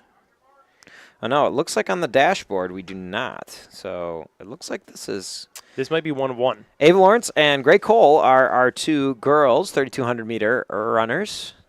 On the boys' side, can't tell. The app is boys 3,200 midi. Isaac Tanis, Justin Johnson. Yeah, I could see Isaac out there. Elijah Bernstein, Ben, Connor Terry, Edward Gorkowski, Braylon Morris. A lot of EK runners. Yeah, a lot of talented guys in this event. Some very, very good scores, or some very, very good times here. Isaac Tanis with a PR of 9:34. 9:52, best time this year. Noah Shute from Rockford, PR 9:49, best time this year, 9:49, so he's been running well. Justin Johnson from East Kentwood with PR 9:37. Monty Tarkegan with a PR 9:41. Elijah Bernstein 10:16. Ben Huffine 11:14. 2 miles is 8 laps around the track here as we round out that first lap. Some pacing done by Isaac here, and I would assume is Noah. Can't really tell, but that might be Noah Shute out in first.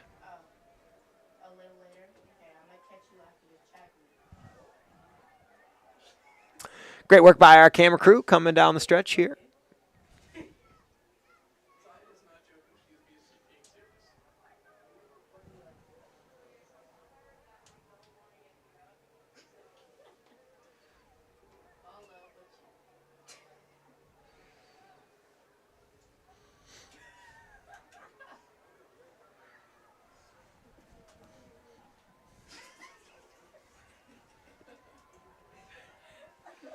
Looks like that's Isaac in second, and I think that's Mati in fourth.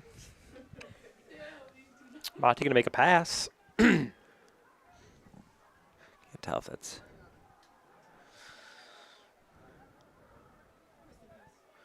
Mati or Justin. Can't tell from here. It's definitely Isaac Tanis in second. Coach Gums telling Isaac to push. Pick it up.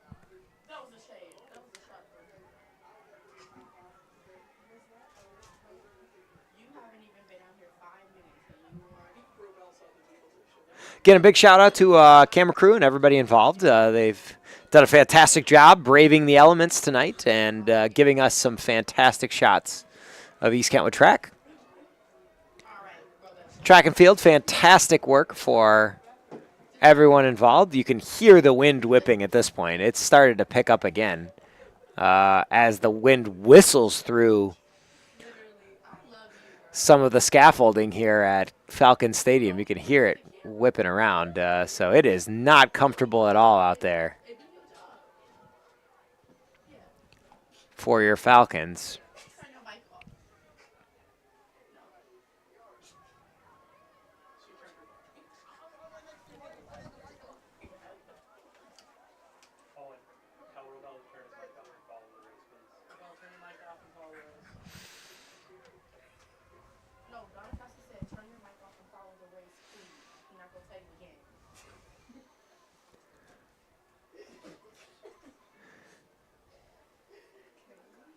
Yeah, this is a real test for these runners here. It's windy, and most of the wind that they're catching is when you see them turn left from into turn 3 and turn 4. They go by our video board, and that's where they're really getting some wind. There's Ben Huffine with a good pace here. And kind of wondering, too, you have the Rockford guy out in front with the lead, and then you have surrounded from on his right and then right behind him, too, by EK runners. I do wonder how much of that is designed to kind of push him. Yeah, see make him kind of run like a slightly more uncomfortable pace. I think there's some NASCAR draft involved here. I don't think Isaac is a pretty seasoned, pretty smart runner. I would guess that there is a really good reason why you would end up in that position. I'm just looking at their feet and their strides and how close those are. Very close to just getting locked together. Trying to get as close as they can. It's kind of like watching like the Tour de France, and you're like, man, how is everybody staying up right now? It is. Every bike is right next to each other. Their feet are as close as you're going to get, but Isaac is maintaining his position. I don't think he has any problem going at that pace. No, not now. Just as I say that. Yeah, he's gonna decide to pass him. So it looks like Falcons are 1-2 right now. I'm also curious about the, I guess, like the lane discipline. You have some of the other runners on the inside there. I assume you're not allowed to kind of use them as picks or as screens as you're running. I don't know how that works. I would imagine that if it comes down to it, it's a little easier on the straightaway to kind of spread out a little bit. And that's probably by design. That's why you get the straightaway for the last piece of the race. There's our top 3 cutting their way through lap traffic. Yep, group of other runners. Pace starting to pick up a little, lap by lap here.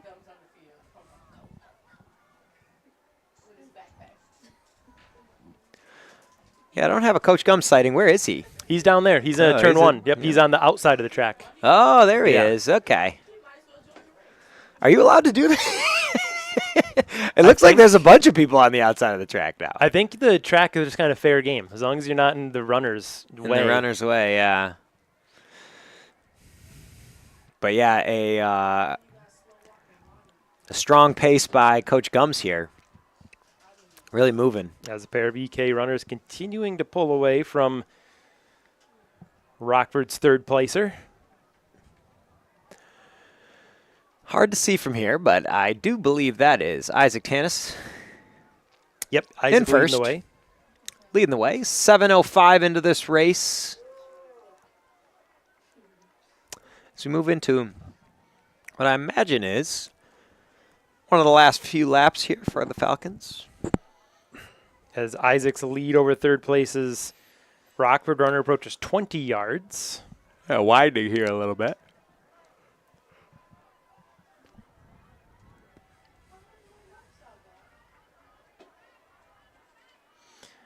Rockford's coach trying to get a little bit more out of his man in third.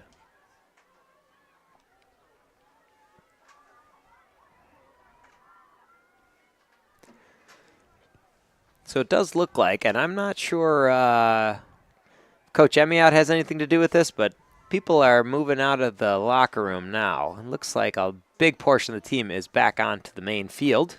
I think they're realizing that the evening winding down. Yeah, evening is winding down. It looks like through 13 events, East Kentwood 74, Rockford 35. So that is. And are all the field events scored for boys? It looks like the boys' events that have been scored are discus, high jump, long jump, pole vault, and shot put. So I wonder what events are missing. 'Cause I believe we only have this and then the 4x4. It's probably a few of the races. The 200's on there. Are we missing a field event? Discus, shot put, pole vault, high jump, long jump. And Isaac Tanis entering his, I believe, final lap. Coach Gum's really pushing him now. It looks like final lap pace there for Isaac as he gets the wind here on turn 2.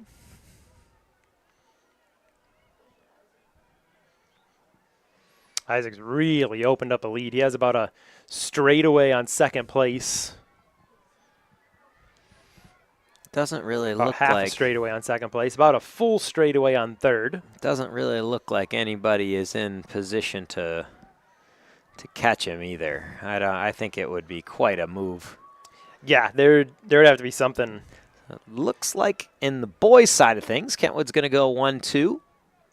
Ava Lawrence still maintaining a good pace here for the girls as they get into their last couple laps. Isaac's PR 9:34. So he's not going to get a PR. May get a season best. Season best 9:52.8. He's going to be pretty dang close, 42. but I feel like he is going to easily surpass that, and he will. So that'll be a new season best. Season best for Isaac. For Isaac Tanis. Just getting warmed up on the year here. Nice work, Isaac. Yes. And he walks off like, as you'll start to see some like of those, a champion there, turns right around and cheers on his teammate. So 1-2 for EK. You'll see some of those results occasionally. I got to say, that's impressive stuff to watch. Watching how he ended that race and immediately, like, I don't even think he put his hands on his head or he was even breathing hard. That was, he just kind of walked over, then turned around, walked back, and started cheering on his teammates. He looks like he just walked into my second hour. Like, he just did 8 laps on the track. Is barely broken a sweat here. Nice work. So probably a little bit more out of Isaac as the year goes on, I imagine. Yeah, especially, and again, we kind of keep mentioning it, but when that weather warms up on Wednesday, I'm really curious what those results are going to be. Here comes Ava Lawrence. Looks like the official has signaled 1 lap to go for Ava, and I believe that's probably Jillian Lewandowski or Lewandowski behind her. I almost said Lewandowski. That's pretty close. Famous. Pretty close. Polish soccer player. But Lewandowski. At Barcelona now. Yeah. There's many a conversation in my classroom about who the best soccer player in the world is. That's it seems like a popular one. If you're a teacher looking for some. I was saying on the Jumbotron there for the 3200, we'll have to take into account the times. But yeah, I think we still got it the still minutes works. They're the not seconds. they're not doing the milliseconds Yep, and fine. stuff like that. Nope, we're good. As some of our final runners. Here comes Ava Lawrence, and Jillian's already done. Wow. Yeah. Okay. Yeah. So Jillian just finished with an 11:49. Holy cow! PR for her. What a race by Jillian Lewandowski. 11:49. We didn't even know she was finishing. She was so far ahead. There comes Ava Lawrence. Rockford freshman. Yeah, fantastic work by her. It appears, maybe her first run at this. Normally they have some of the PRs and season best records on there. Ava Lawrence second, 12:19, Nice work. 6-1. And then Keegan Mulca in third, 12:23 for the Rockford Rams as we continue to get a stream of great athletes pouring in here. It's going to be a 12 and change for Ben Huffine. Good race by him. And the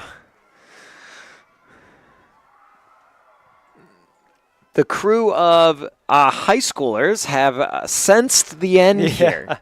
And the morale has started to grow significantly in the infield. It looks like this field looks more like a normal infield of track meet where friends are chasing friends around and you got bags all over the place and people are stealing blankets and it's a fun, jovial atmosphere in the infield. Bags slowly starting to get picked up. Yep. But it does feel a little bit more like, just think in the middle there were some people that were probably already done with their field events, and they were like, "I'm going inside for a little." It was a grind. I'm impressed. We're getting done at about the same exact time as we did last week. Yes, yeah, not too different from last week's situation here, so not bad for the Falcons. Or the girls' results being finalized. Boys' event was not scored live, so you may see those results suddenly populate, but that event technically on athletic.net wasn't Yes. officially started, so we do not have times for that one yet. Because I think they ran them together. So I think there were a couple races like that. And it looks like we are getting on the track for the girls 4x4. And according to this, we do now have the 4x4 relay team of, it looks like Bailey, Audiek, and Anyang are East Kentwood. For Rockford, Zolman, Davy, Plain, and McIntosh.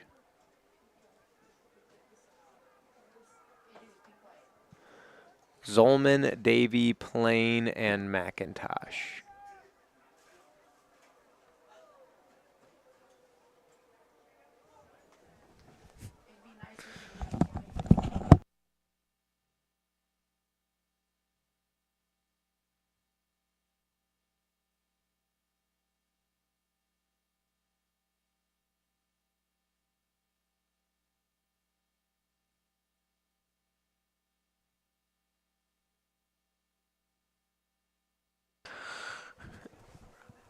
Our wonderful camera crew of the top of some of the buildings here, and another golden hour here at East Kentwood.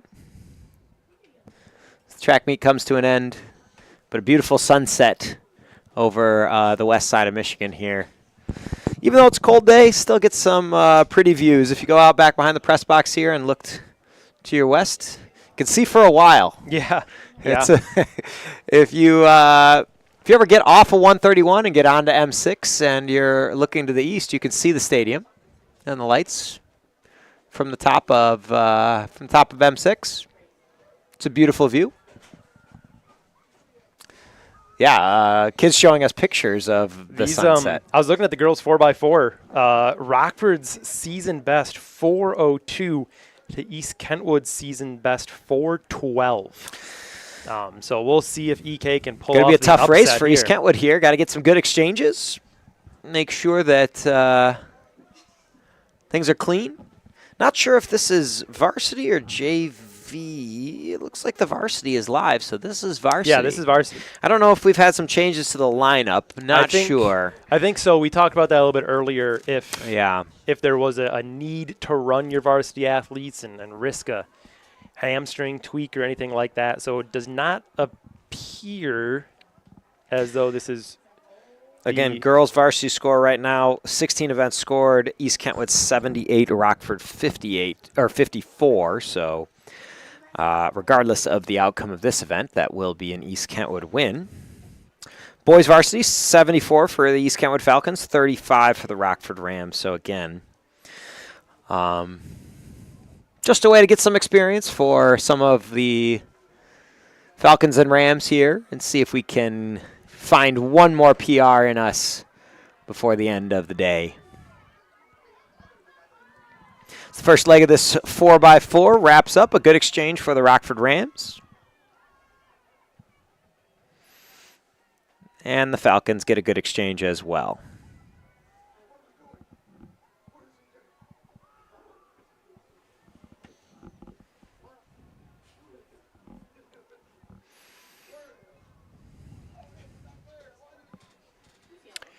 As I believe Rockford does have their main squad out there, as they have about a 3/4 of a straightaway lead in this one with a solid pace for them.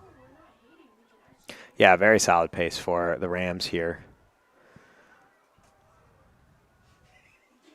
Quite a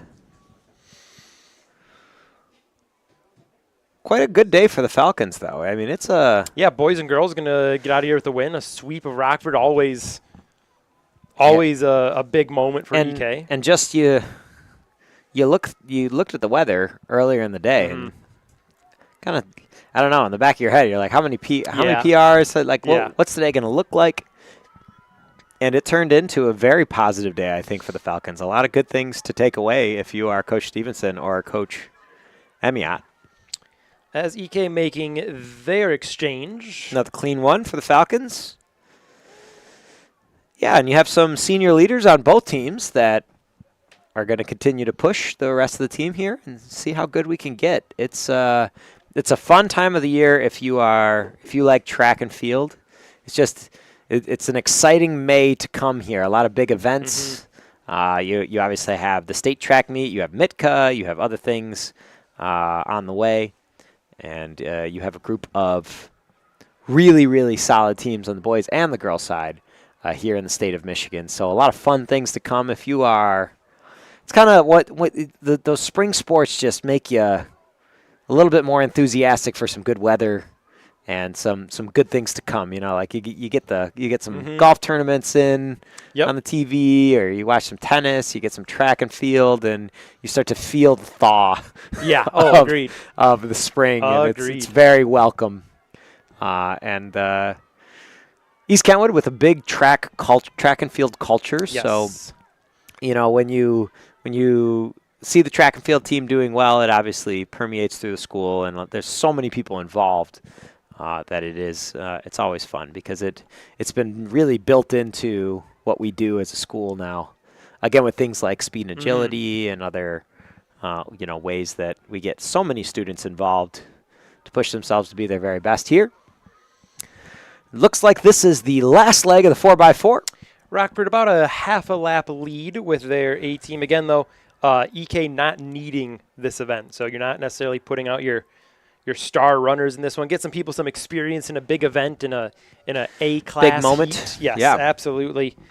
Rockford across the line about 4:10 or so, 5 seconds off their season best pace. Good work. As here comes EK. Cameras looking there. They are coming down the front stretch. Yeah, we got it. Yep, there it is. A nice finish for the East Kentwood Falcons here. As we wrap up the day in girls track, a successful win for the East Kentwood Lady Falcons. So final times there, Rockford 4:10.76, EK 4:41.81. But again, an event that is not needed for the Lady Falcons to secure the victory. And it looks like we're getting the guys up. So it looks like we will not have a JV heat. It looks like the JV and varsity are both going to go simultaneously. We're going to have a big heat. Yeah, all 9 lanes. All 9 lanes filled here of the 4x4. EK A team lane 4B in lane 8, C in lane 7. The rest all Rockford. But the A that's going to be a lot of fun for EK and Rockford in lanes 4 and 5. So lane 4 and 5 is the main lanes that you would like to watch. Wow, this is going to be a lot of fun. There we have all kinds of people ready to run here. It looks like there is going to be can't tell who's on what team. It looks like the typical traditional 4x4 team is maybe giving some last-minute piece of advice to the crew that's going to go here. It looks like I see Major Barnes out there. I see Bryce Barnes. I see Steph Jones. I see Samson Smingy, and I think that's Dallas Thompson Moody. Yeah, it is not. EK is not going to be running all the teams listed. They're going to have. And I can't tell who's in the front there in the pink shoes. Kind of a tough angle for us. Rockford's running a ton of teams. EK, I think, just running 1. No, there's going to be a second EK team in lane. I can't tell. 7. A lot of people lined up all over the place. It looks like Bryce Barnes is out there, though. Getting the crowd fired up. This is fun for them. I imagine this is they don't get to do this a lot, and so this is a lot of fun for them to be able to get after it here. I do see Dallas. That's Dallas out there. So he is going to receive the baton in lane 4. I think that's Gene Shema, but he's got like a track jacket on. It doesn't look like maybe he's just cold. Trying to stay warm here. I definitely see Steph and Sampson and Mo Barnes down there. So it looks like, I don't know who's going to be on what team, but it looks like we have 2 East Kentwood Falcons. I think, yes, lane And 4, and then way up there, way up there in lane 4 Rockford Rams heats. Don't really know what. Don't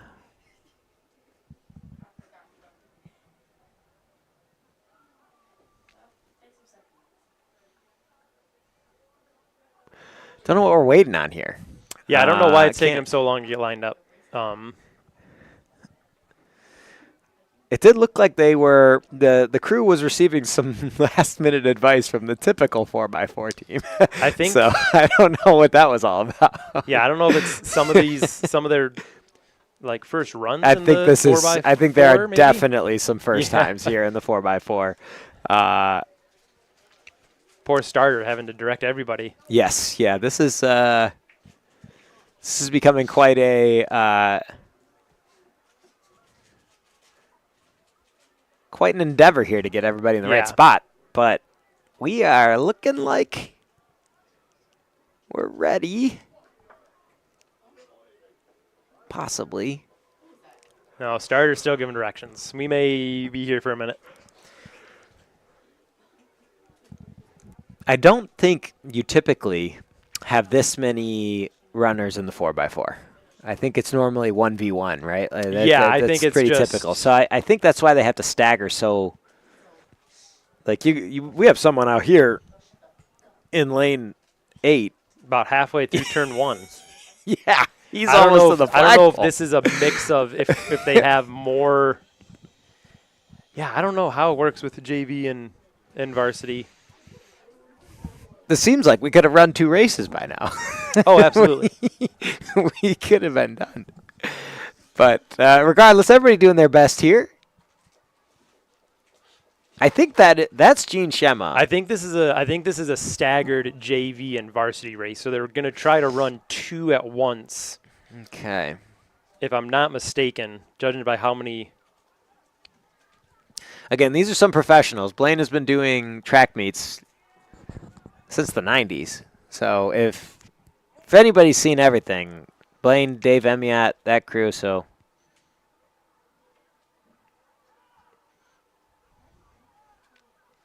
Yeah, only one crew using blocks. Only one other down. I think that's in the stance. I think that's your A team way out there on the outside lane. So I think lane 8 is going to be your A team. I can't tell who is the first leg of it coming down the back stretch, but I think that's going to be your A team. Because I think, I can't tell who that is. Don't want to say someone's name wrong.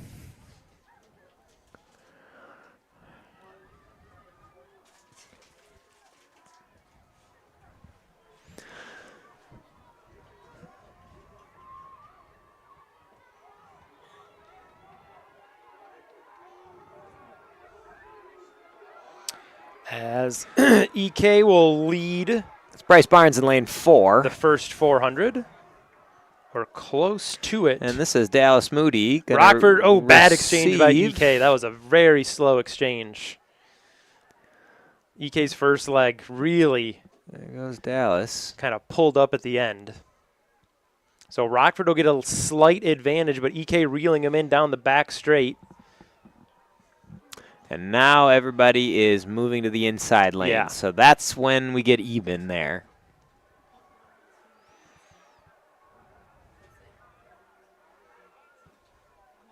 JV crew holding on there.